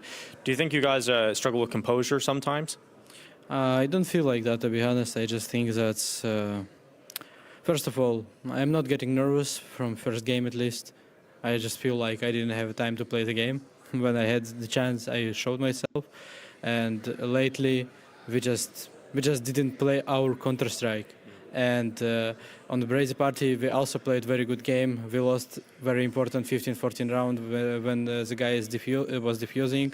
And it was on our hands, so it was our mistake that we lost this game. We should win it, basically. That's how I'm thinking in the game. And right now, I don't feel that any of my teammates is feeling nervous. Yes, Anubis didn't go well for us, but it even doesn't mean for us that we're not gonna play this map again. Like, we are okay with this map. We was practicing Anubis, and yes, things was not going so good for us, and we didn't play even like normal game for us on this map, but overall it's first game of the tournament. Sometimes you just miss something that's really important, which is really important for your team, and that's why you get overrun. And I truly believe that if we show our spirit right now, we can show everything for any team in this tournament. Well, I look forward to seeing your spirit, and thanks for the insight, Dexter. Good luck. Dexter not letting a blowout loss define OG's run here in Paris. Their next best of one is going to be against none other than Mouse, and we obviously have from Exertion at the top there talking about needing to add a couple more things to their playbook, not to be so one-dimensional, to give a few more options to Dexter, the in-game leader in the center of your screen right here. So as we turn to this matchup, Dexter was kind enough to tell us it was going to be on Ancient, so thank you, Dexter. Thank you, mate. And he also is looking for pistols. Didn't get any pistols on Anubis. He said he would love 2. So if they could, I would start with 1. Let's start there. And then go to 2. Yeah, wow. I don't know. Stretched. The shot, right? Yeah, I was going to say the shot, like there's a large amount of org on his screen. It is, right? That is a large org. This shot is so good though, because it's because the monitor refresh rate's so high as well. Like you just feel like I'm actually. That's right. These are the new Zowies, aren't they? Yeah, look how fancy that looks. Yeah. Like, I gotta get myself one. Oh. What do we know? Is it 360? 3 something. 360? Yeah, 360. Bloody hell. I mean, I don't. Wait till we get to the snowboarding game, the 1080p. Yeah, and you can see Torzy fancy keyboard as well. That's a nice looking one. We're just kind of perving on everyone's peripherals. Yeah, I mean, why not? Perfect time to do so. It's also on Ancient. I'm also intrigued to see, how many people are on that 4x3 stretch still. I thought the days of stretch resolution was behind. How can it be when you have people like Nico who exist? Well, yeah, but those guys. People like Simple. Yeah, those guys can do it. I'm talking about these new gen. Like Torzy definitely wasn't playing on 4x3 stretch when he was a pro. Impressionable young Zoomers. Yeah. Looking up at the big frag. I mean, look at Harry Russell. Right? Why is that man not on native? He's a young gun. He should be Ropsing. Hey, he's copying what the best do, and well, apparently it's working for him. Some other exciting names here to touch upon. I would. Okay, we got the Exertion Flames situation. We touched on both of those Israelis earlier in the day. I think they're both very exciting riflers. A black bar user as well, Frozen. That's really old school. But to be fair, he is really old school. It's true. He is the young veteran. Don't forget. The young veteran before the young veteran. Yeah, pre-Dinko. Pre-Dinko, yeah. Close to the monitor. He's the guy that was like, yeah, when I was 8 years old, I was at a 1.6 LAN. I was driving. Yeah, I was telling Striker how to play, and there's a lot going on in this team here. But I think that both teams can be hit and miss. I think that both teams have very explosive players, and the Unicorn odds here are going to be just favoring Mouse. I imagine the NIP loss kind of chunked down the discrepancy. I think I don't know, a 16-9 loss to NIP is a little out of character for me. Yeah, and I think at the moment, Mouse feel like they're in a bit of a tailspin with results. So recovery necessary right now. As we are looking to get this one underway, I can tell everybody at home we'll have Mal starting on the attack and we'll have OG starting on the defense. That was a really lengthy interview from Dexter there. Like, I appreciate the words from him. You're seeing, just being in an English-speaking team, how much more confident he's getting with it, which is great because he's one of these personalities who he doesn't mince his words. He's always had the character. Yes. He just hasn't always had the words. Yes, very true. Which I think is obviously, you know, it grows in benefit exponentially for having him on your team as an OG fan. I'm sure there's plenty of you watching. Neofrag, Dexter, Fiku, Nico, and Flames. And this change, this transition into Nico's in-game leadership has actually been more often than not very successful. And I think a lot of people are looking at this OG team, and look, if you compare all the results and you stack them up against each other, you don't really have a lot from when Nexa was there to praise too much. But when Nico's there, certain individuals look a bit more free. Flames, the best example of exactly that, but you all know what that music means. We're getting this one underway. Hey. And when I was talking to Snappy a while ago, I was like, how do you build your perfect player? Which characteristics from which players would you take? Nico's comms. Oh. Nico's comms at the tip of his tongue. So all right, that's high praise. It is high praise, highest of praises from someone who's played with him before. And we are into the action, ladies and gentlemen. It is a best of one in the Challenger stage 0-1 column. So no team has tasted victory yet. That will change at the end of Ancient. Now look at this setup right here out of OG. They're playing heavy A. They're playing 3 players over towards the A side, so they're expecting a bit of an execute here. Flames patrolling top mid, jump spotting, looking for info. Hasn't seen anything just yet, but gets a face full and even wants to take a fight. That's a P250. That's what it's designed for. It's designed perfectly to take that kind of red room engagement. Torji unable to provide. A split into the stack. Could be quick. Zertian, he is that pointy end of the Mao's spear. Good shots onto Neofrag. Dexter racks up a double. Nico with the dual Berettas. He's got 2 pistols. Maybe there could be a cheeky frag or 2. Fiku alongside for this 2v4. They're actually charging him. Gonna get overwhelmed. It could have gone wrong, but it doesn't. And now charging, of course, to the wide open bomb site. Some good chip damage to Torji, where the bomb from Dexter is going to be. And they know exactly where Nico is. Yeah, how are you meant to get past this? You have to waltz through a well, I was going to say defender. I guess defending the bomb. It's not going to be. It's just unwinnable. Look at the clears he has to go through. 10. Yeah, Torji, well played. Closes it down nicely, and it's going to be Mouse pistol. That's what he wanted. We got to the Dexter game, didn't we? Oh, it's finally happened. You're right. Oh, okay. dear. Let's get it out of our system now. Dexter. Yeah, that's going to be funny. Yeah, I don't think there is any getting it out of my system. No. Here's what I'm going to do. If I'm talking about the Aussie, I'll say the in-game leader. And if I'm talking about the AWPer, I'll say the AWPer. Well, we just called them Dex and Deg for this one. Okay. Just a proposition. All right. Well, it's horrible. Can we have the people at home vote on it? Yeah, we could. You know, we could. With Blast TV, we could have a poll. I don't know. We'll see what happens. Either way, we'll see if it becomes a problem. For now, it should just be a walk in the park with these Galils. And just to note, they haven't used any opening utility here, Mouse, in the sense that they didn't throw the top mid smoke, right? They didn't try and they held on to a lot of their nades until now. Do you think is there a reason for that? So it's intent in the. Well, I think it's better to have it later. Feel out what the CTs are doing, right? Are they aggressive? Are they on a full eco? Have they force bought? You can tell that pretty early if they throw any utility, or if you were to take a jiggle and you fight a scout, or you hear a deagle spamming, or something along those lines. And here they come. Yeah, here they come indeed. Now, Neofrag is in a prime position if Flames can do something from his position. Yeah, no, not gone well. Flames does hit the shot during the distraction, and Dexter, good onto the scout headshot. One more dig and it gets awkward, but Frozen still takes down Flames. Dexter on that scout, needs another one, does tag up Zertian, and he will convert it as well. So man advantage, this double from Dexter has put them in a prime position to collect good damage back. Brings him low. Can't plant though. Yeah, fake or hold. Oh, she's going for it, braving it, and it does betray Fiku. Couple of deagle bullets through the smoke. Frozen will collect and connect with the Galil spray. It's Nico and Dexter to try and get back in.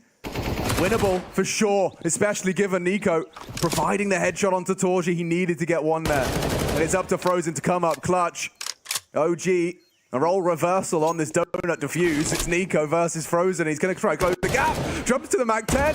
Closing the gap. Frozen will clutch, but it could not have got closer than that. 10 HP in that engagement, and there was time for a defuse. Nico gave it all he had but he leaves empty-handed. I like the way that Mouse also went through Donut and scaled onto A with that smoke that they threw between the big box and Temple. Right. It meant that that's an entire angle once you're coming into Donut that you don't have to worry about anymore. So if that becomes a recurring theme here that they're hoping to use, that can be great against AWPers who are anchoring A, playing from Temple or the big box, a lot of riflers who like to play around there or the tall box position. So thinking outside the box here a little bit, Mouse, as it will be OG down to an economical. It's a smattering of personal preference investment. They're going into the stack again. If they go B, 3 rounds in a row, they will have actually gone into OG's stack. Yeah, they call that the path of most resistance. Yeah, everyone's favorite. Certainly, if you want to warm up, I don't think there's any warming up to be done after both teams. Here we go, charging in. And Frozen's got some assistance in the form of JDC. Just like that, the stack, once again, is met with resistance. So, Mouse, 3-0 to start. That's exactly what the doctor ordered. Do you know, I just want to point this out. Every time someone says just like that, yeah, for some reason I have this niche piece of information in my head that the hit television series, and they made multiple movies, Sex and the City, they tried to do a reboot, and it was called Sex and the City something, and it wasn't very popular, and now they've changed the name to And Just Like That. Wasn't that like a line, a popular line from... I don't know. I have no idea. But that's just a silly piece of information that exists in my brain. Yeah, it's always funny what sticks and what doesn't. Look at this from Xerxen. He's going to try and make space with his up. Yeah, I think he knows. Oh, off the flash. 3 bodies in front of him. Such a good setup. Torji does set Xerxen up for 1, but Nearfrag with a nice aggressive move of his own cuts him down to size, and JDC just goes walkabouts on A. Dexter was posted to deliver. Oh, and Nearfrag found another here as well. So wow. Great job from him from the cave position. Aggressive and in retreat. And if you want to waltz out onto A one more time, I'm sure that Dexter would be happy to take down Dexter, and he does. I understood it. Yeah. Nicely done. Thank you. Yeah. And there's the first for OG. Dexter does deliver. And it's good to see him at the top of the scoreboard as we continue to expect of him. You can see the rationale there as well, because Exertion probably hears the aggression coming through Donut. You saw them push. He was throwing his own flashes, calling for flashes. He gets a bit of information and he squeaks around that corner. They think there's... If you're going to have 2 people push out Donut and fight middle, you are going to assume that A is a little bit weak. But they were playing retake A and B. Well, actually, Nearfrag was pushing cave. They were mainly focused on middle. Yeah. Let's put it that way. Yeah, 1-3-1 for sure. Very effective at doing so. A barrage of nades does nothing. Frozen coming quick, and oh, Nico's a dead man. Locked in by the flames, had no options ahead of him. Love the self-flash as well. Did it for himself, yeah. Oh, Frozen play. And now you've got that early advantage. OG limping. Flames to be tested. I think he's got a very good idea of Xerxen's tucked in that forward position. And actually, yeah, I mean, what does that tell him? If a CT just re-smoked red... That's just limiting their options for a split. So alleviating a little bit more pressure here, right? Or at least it would stall out if they wanted to try and go for something a little bit more aggressive here. But just parked a mouse. And this is a head-to-head fight. Ooh. And Exertion will get the better of Flames there on the fade. Yeah, like a domestic duel there. And it's Xerxen that wins it out. Well, now, if they were just to try and squeak themselves into the A-bomb site, they would find an empty side. And that would be, well, the first time in this half so far that Mouse have been able to pick correctly. They are so cautious. They're going to do it properly, do it by the book. Especially considering that AWP's presence previously. Yeah, so we do see this one conclude to a quick 4th. Yep, and a save for OG, taking a quick look at the money. As long as they don't lose any of these rifles, the loss bonus is where it is at. They'll be all good for another purchase. Sorted. Or Zorted, if you're watching the mainstream. 4s with Zorty taking on Liquid with OC. You're a geek. Very nice. And Zorty's doing all right. He's got 12 kills. Right, I was talking to Mohan about Liquid and their slow starts. Like, we haven't fully, crunched the numbers, but from the eye test, it seems like Liquid have a bit of a history of starting tournaments incredibly slow. Okay. Slow enough they're going to get eliminated in Challenger stage, or...? I mean, I don't know. Aren't they on Many's list, like, outside of the raunchy top 5 in the names? They're on my... So I've got... I saw your Exodia. Yeah, that's the Fabled 5. So yeah, outside of the Fabled 5... You've got a trifling trio. Of Ents, Liquid, Furia? Exactly. Yeah. But Liquid, not really living up to the name at the moment here. Well, I mean, I know I'd expect the panther to win versus the horse Yeah, in a battle of the animals. that's true. One probably has a bit of a meaner bite than the other. Yeah, and probably like the Fours Viking warrior would probably have a pretty good shot against the horse as well. That's true. In the head-to-head. I mean, the horse doesn't win. I didn't really think that one out. The horse versus the mouse. Maybe the race. Yeah. The horse could win the race. Ooh, let's find out as Maus are racing to avoid the condemnation of a 0. They're racing to A. 2, and straight into the site.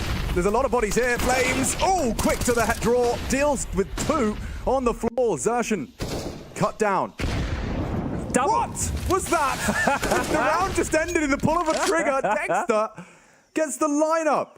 What's this deep smoke in A main as well? Is there something misthrown? It just faded to Frozen's right. There was 2 defensive smokes thrown on the site as they ran on in. Just an A go like that. If a team is playing at standard setup, it's still going to be quite difficult, right? Even in a bit of a 2-2-2, or sorry, 2-2-2 is not possible. A 1-2-2. But those kind of calls, typically, the times we see people get away with calls like that off the rip is after you've conditioned the fact to have like a 2 or 3 going B off the start, off the rip. Doesn't happen so well without that conditioning. Yeah, so an interesting one there for Mouse, trying to brute force their way towards A, but absolutely dismantled here. And, well, Frozen's not near anybody.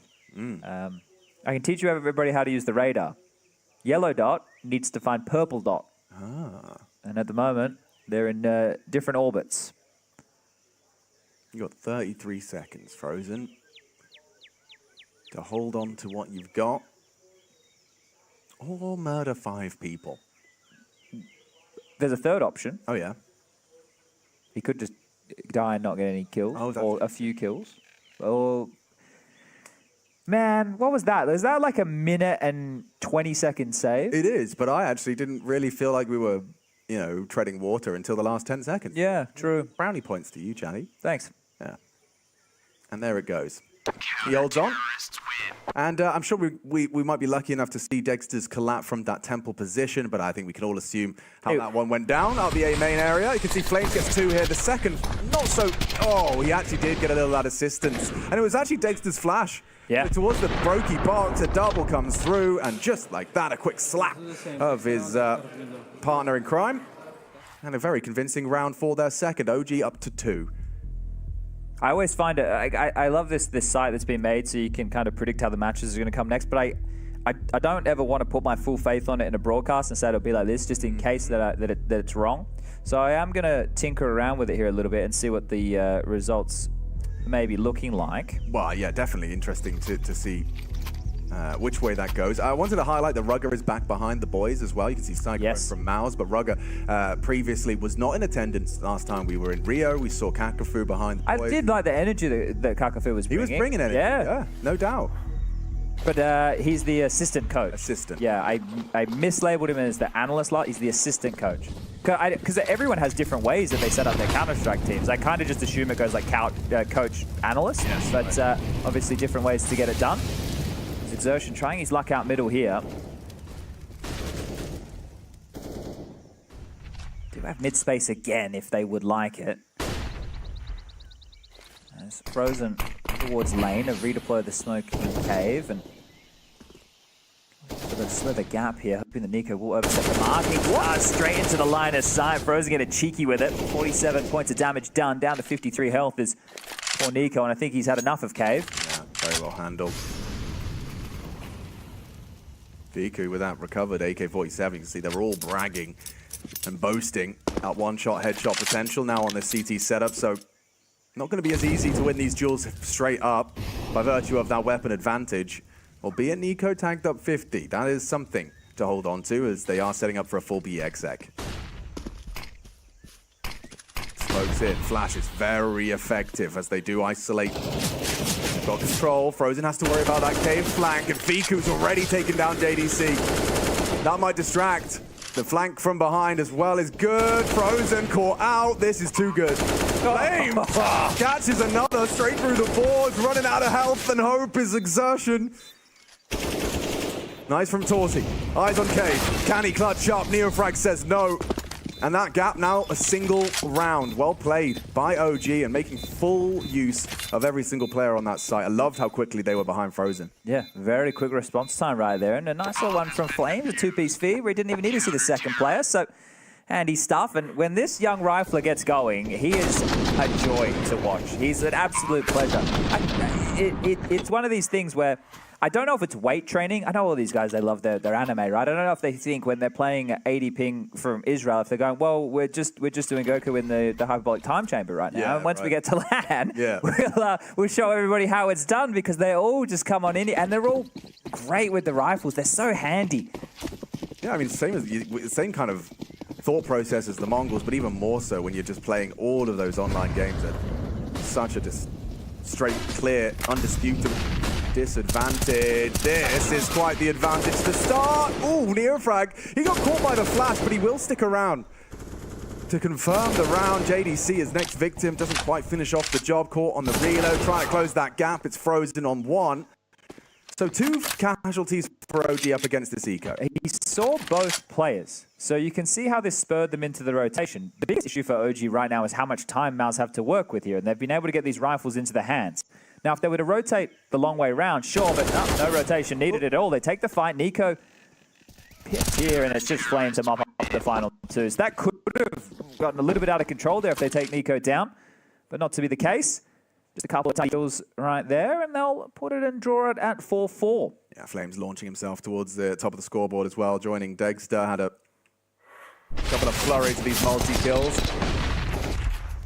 Frozen actually getting 2 with that P250, getting the most out of very light buy. Flames, however, closing it with ease, and we are all tied up. Kinky. Time for our 9th round. Smokes are out and battle for that B site. You got that typical setup now, that 1-1-3. Xerxon, oh, still wins up against Flames in the head-to-head. I thought he was caught out. He should have been booked, and he's looking for near frag, just walking straight through the smoke, an all too easy conversion. Tie us back up at it. 4 alive. Oh, he's trapped. Nico, you'd have to brave the flames, or yes, a nice extinguish. Yeah, this is one of the things, this cave duel, there's a lot of mind games that go into it. Has he dropped back? What type of peak are we going for? And Nico, considering he has been a bit battered and bruised in this position throughout, is happy to continuously go and ram his head into the brick wall here, but he does have support. So that's one thing that is going to free him up. Dexter alongside for the ride, and well, if they get too many tells, you can see they're happy to forego B ramp and sight, and they've completely lost it now because Cave's been smoked off. They have to give it up. Yeah. So you're trading territory here, but whose is going to be more valuable? If Nico can't push out, as you're not really, are you? Thought he was going to go for a no-scope with it, but at least he'll scope on in. Gives up the position. There's 2 players in Cave right now. Ooh, yeah, Torgy and Frozen, they got a good bit of info off that flash. Spotted near frag, Fiku with him as well from CT. Deep CT, dead, says Frozen. As he delivers one in unison with Torgy, that should be the round. Just Dexter known to be in that cave position. It's nothing he can really provide with just that AWP. Nico, oh, dead and gone. JDC the one to bury him. Oh yeah, Dexter's not getting out of this one. No way in the world. I love that. They just spring to action. They understand the situation well. The bomb radius, he can't stay in cave. He's got to get out of dodge. And that is going to be Miles back into the winning ways here. That was a streak of 3 for OG. Now, I'm taking a quick look at the money here. There's enough for an OG buy. This was the duel in middle to kick things off. It's not like a round ago.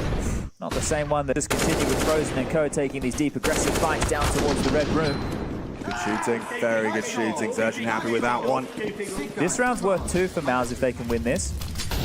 Will have to be an eco for OG if they drop the ball here. Flames wants to fight Xerxon. He's not happy with the way in which that mid duel's been going, so he's brought the fight to them.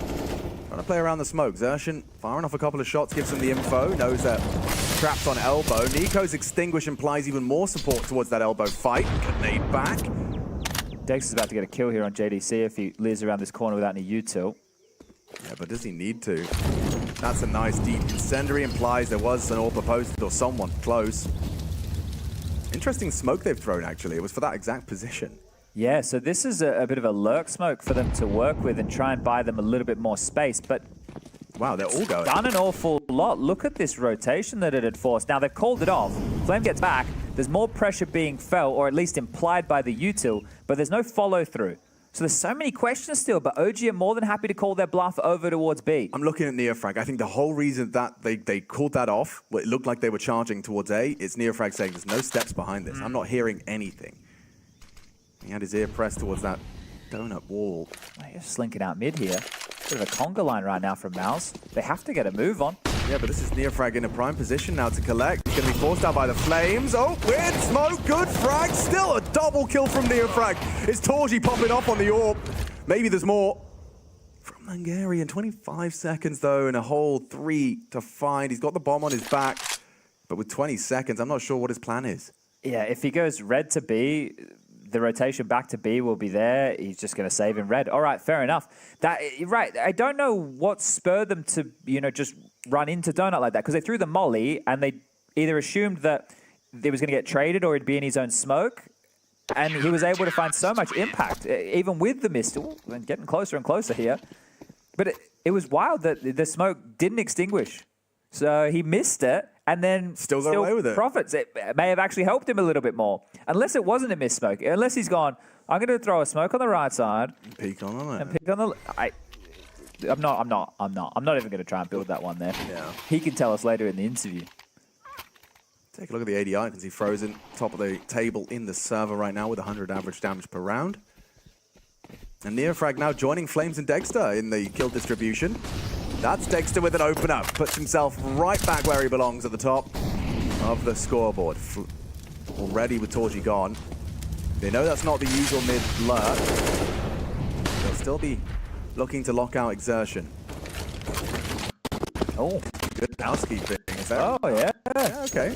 He definitely got paid his pocket money. Dexter knows he needs to find something. Ooh, interesting extinguish. Trying to make it awkward out of cave. And oh, he hears them. Takes a couple of pot shots. Nico's the one to take down Dexter. So this is a two-man advantage. Quickly turns into 3. As Neofrag catches Exertion, that mid lurk gone, frozen. And JDC 2v5.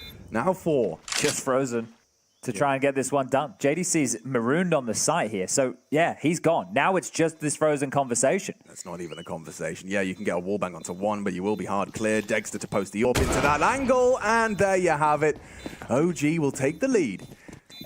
That's one of the worst feelings if you're JDC on that B-bomb site. There's nothing worse than being stranded behind that pillar and knowing that even if you had support close, what can they really do to help you? You have no way out. And the best play for him when he's got a partner in crime is just try not to try and live as long as you can. You're just staring at the stones, admiring the craftsmanship, and hoping your teammate can find the rest. Yeah, it's like anchoring Pit on Inferno, but you're exposed to everything. Right. Cyclone's body language. I'm doing my body language analysis. He kind of looked like he was sending the message of like, what's going on here, guys? It has been quite the turnaround. In the last 6 rounds of play, 5 have gone OG's way. In terms of retakes, 2 of those have been through defuses. Okay. All right, nice little summary there. As we should be getting a half buy out of Mouse here off the back of the timeout. Have more than enough to get everything they need and more into the next 5. This is the conversation with Ancient, right? Like, I really struggle where to put it. Yeah. Because we've had different iterations of the map. They feel like they're balanced a little bit differently, or teams are solving the puzzle quicker on one side than the other. 5, I would say Maus are on the right path. They get 1 or 2 more, they'll be more than happy with that. This can't be one of them, though. If you're an OG fan, this has to be a nice... Just putting her in, Flames, it's ballsy to go for aggression like this against pistols. They could just swing around the corner and find you. Fortunately, they were faffing around with a boost, so... Yeah, no. Gets away. no risk rebuttal. taken at all. No swing out. Sold the leader down the river. Only 3 kills for Dexter so far. Might need to see some more contributions from him. Another missed opportunity. That jump peak from Flames at 19 HP could and should really have been the end of him. Not an easy shot to hit. Xertion just whiffs that one and leaves them at an even more alarming discrepancy heading over towards B. Nico and Fico on the jiggles. So if they do feel any pressure, I think the second Nico feels an ounce of it, he'll be summoning Flames from mid. Lining up for that short smoke. But who's supposed to crack into this site? You can see the active angle from Fico. That favors him, but he misses his chance. And a great Deagle headshot with a second built upon it.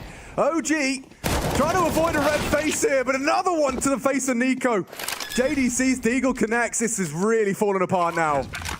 Dexter has a kit. Neofrag in support. Very uncomfortable retake with now some scavenge weapons in the mix. There's one smoke for Dexter. Ahead of it, still hits the shot. And now surely they've done it. There's no way back in for Dexter, especially against the AWP. I mean, he has They're all in cave. Smoked them all. They're all going to have to run out of cave here. Yeah, but he can only fire one bullet at a time. I say that as he equips the M4. Ooh, and actually tagged Xertion with 50 damage through the smoke, going onto it now. And here they come. 1, 2, and not enough for the third. The Julie's come through. It's going to be close. It's going to be close. Coming out of cave like bloody lemmings here. Dexter's got the clutch. Oh! Dexter's got the clutch. That is a disaster. They had everything they needed. But that smoke was key. That's why when I see Neofrag, was Neofrag heading forward first, right? I'm thinking, hold up. Wait for your boy. Use the smoke top ramp or cave before you just run on in. Don't worry about it. Dexter gets a 1-on-3. Oh, man. And I was sitting there saying impossible with the AWP. Not with the M4. 1, 2. Just enough time to whip out the Julies. And Xertion left wanting. The absolute worst nightmare there as well, because that smoke was the only thing that could really throw them playing the three players in towards the cave position. It's the right call if he doesn't have a smoke or if he only has the AWP. But he had the smoke and he had the M4. And now we got some aggression ring around the rosy here. JDC hasn't seen Neofrag. He suspects, he knows there's a gap. But the bait, those steps, it makes him want to go. Dexter heard retreating. This is awkward. Neither of them aware of the other. This is real awkward. Especially now that so much grabbed that opener. Yeah, and if you're that of Neofrag and you haven't heard or seen me just yet, I don't think you hard clear the left. No. But I don't know if JDC is going to consider the potential of him slipping out. Oh, this is ridiculous. Yeah, this is weird as hell. Oh man. What? He's considered it. Mildly. Well, now he definitely will. Well, yeah, he's given up the angle. Surely not. Surely not. No way. Oh. No! Come on! God. There's no immediate threat, but those mid players, Torji and Xertion, are going to assume it's clear, and now Neofrag's coming in behind him. He's given up the A site. They're going quick enough through Donut that this isn't really going to have a It doesn't matter anymore. It's useless. It's redundant. Util through. No idea where Neofrag's gotten off to, but they're into the A site, and Nico caught off by JDC. Yeah, because you're not expecting anyone to be out towards the big box. They were all just... Thank God they're getting some revenge for that 1-on-3 from Dexter here. Yeah. But it's needed a miracle of timing, and well, here he is. The man that left the door open, Neofrag, from behind. Does get one, but surely that's it. It should be. You got Frozen trying to lock the door on his exit. Looks like he's going to get there in time, so Neofrag, no way out. And Frozen holding steady for his retreat. We've had some fun moments today. That Mongol's knife to close the game, and then this one here, the Dexter 1-on-3 just before that. So action-packed Counter-Strike.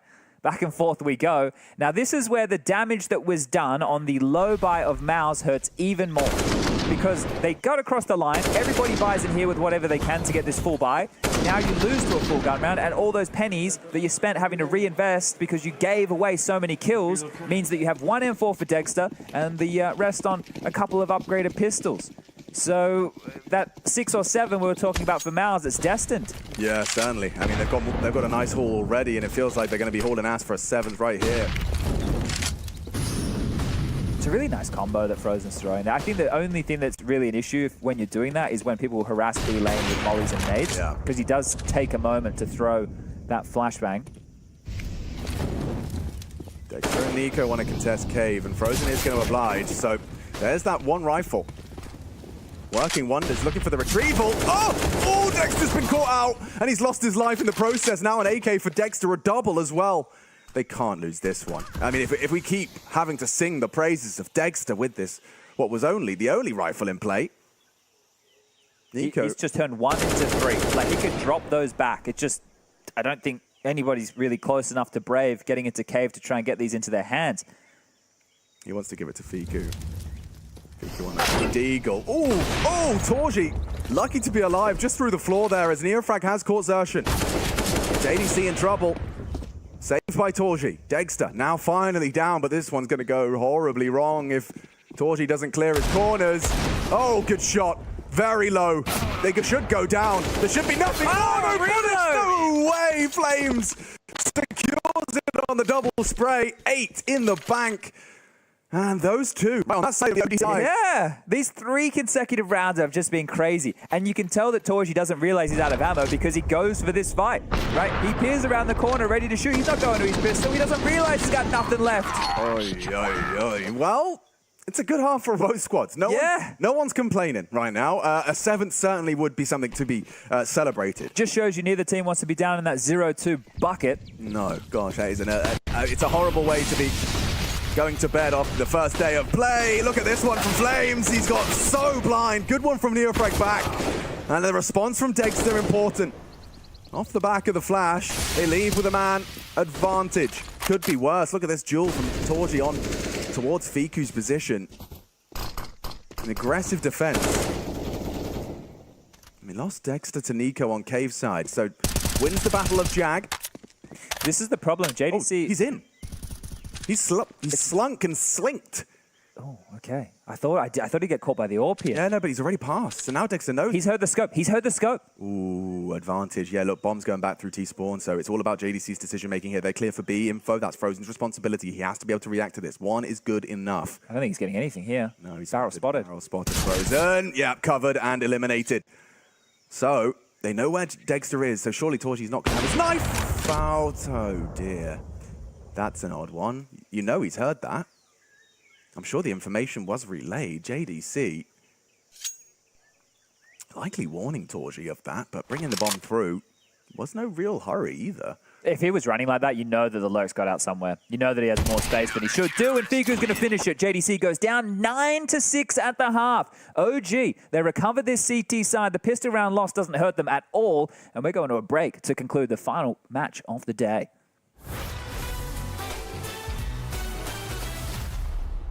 And round 5, what do we get now? Okay, so we got Elise, we're going Elise again. I'll just try Carrigan, because I think Carrigan is going to give me a lot of hints. GKS, Justin Savage, Justin Kill Savage. He's older than 24. AK-47, more than 5 majors. And it seems like he is not European. It could be Nitro, but at the same time I think he's been... I'm going to try Nitro. So that's exactly the same result. Not so familiar with all the NA players, so it's maybe a bit tougher on me this one. Okay, let's try Nico. The team is not Liquid, so no one from Liquid could be it. Maybe Rush? We can try for Rush. Twisty's Canadian, so not that guy. Naf. But then again, it could be Naf, but at the same time, but maybe Canadian, I'm going to try Naf. Hooksy. Wait, it's not Europe. Electronic. More than 8 majors, and it's not even close to the Russia or Europe. Rush is not it, but I have the age, range pretty clear now. American teams, it's Liquid. Liquid? Only Liquid. It's not OC. Stop thinking Liquid. I'm only thinking Liquid. Who else is playing in North America? And he's played a lot of majors, it seems like, so it seems to be like an obvious name, to be honest. Stewie 2K. He's from America, he's retired already, and he's younger than 27, imagine. Maybe he's playing Valorant. Which was the roster that Cloud9 won the Boston major? Was Stewie, Automatic, Rush, Skadoodle maybe? No, it's because the weapon is AK, so that wouldn't fit. Could it be Tarek? Let's try Tarek. Let's go! Why was that one? That one was really hot. Yes, it's Tarek.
We are back in business and a very competitive scoreline. 6-9 as we swap sides. Mal's will be now taken to the defense. And I'm joined by Sponge, who's going to give us a little bit of a taste of what to expect into the second half. OG on the attack. Can we expect similar scenes to what Mal's were throwing down? That's a curious question here. I think that Mal's were pretty default, right? There was a couple of rounds where they tried to go faster towards A. I think that OG could be a little bit more direct and a little bit more beat you down with a sledgehammer type Counter-Strike I'm in. Now, Dexter did say he wanted both pistols to make things a little bit easier. They didn't get the first. Let's see if they could at least get the second. Heavy favouring in the odds, though, towards OG. And, well, Dershan seems to have a good first and second on his pistol. Takes down Flames and Dexter in support to get him out. Escorted off the premises, ROG looking for that seventh immediately. Only 2 of these Glocks, yep, deleted. No problem whatsoever. See you later, Alligator, 5 alive. Between the 2 of them. So both pistols converted now. And this is a similar conversation as we had a little bit earlier in the day. There was a matchup we had, ENCE versus NIP. It was on Vertigo, and we were talking about, well, the pistol rounds were one thing, the lack of gun rounds was another. So that could become a similar conversation here for Mal's if they get these conversions and then struggle to get underway once the guns get into OG's hands, who without a plan and without any kills are not spurred forward for a force fight. You can understand this decision. So the full eco now. And Mal's are prepared for that. Right. Mal's have 5 rifles. So as long as they don't lose any here, which really against full Glock eco, you should only lose 1 rifle if you're playing a decent setup. After that, we're going to see 5v5 rifles in the next round. So that's why you would go for a purchase like this if you're Mal's, if you're expecting the full eco. Yeah, the absence of the SMGs as well certainly computes. Full 5 Glocks hanging out in the pocket. Getting close on the mainstream as well. I don't want to spoil any of it if people want to go check that one out. Blast.tv has all the action, all the good stuff, even the games that you saw the players playing throughout the break. There's a whole bunch more goodies that are going to be coming their way. I don't know exactly how much we can say, but there'll be some fun little games getting added, I believe. Something here exclusively for the Legends stage I was reading. I've been reading and hearing about that. I'm also excited about seeing what we have in store for the show match. Blast always like to do something funky. Yeah. I mean, that's a while away. I'm sitting here day one already worrying about theory crafting how the show match is going to go down, but I am intrigued. It tends to have a bit of a blast flavor, you know. And, well, this one's gone well in the sense that they get that double ding. A plan would be great. A bomb? A plan would be fantastic. Yes, indeed. That's brilliant. You couldn't have asked for more. They just parked the bus, waited 50 seconds, and got a bomb plant. And even got a kill. So, going to be very happy with that ROG. This is where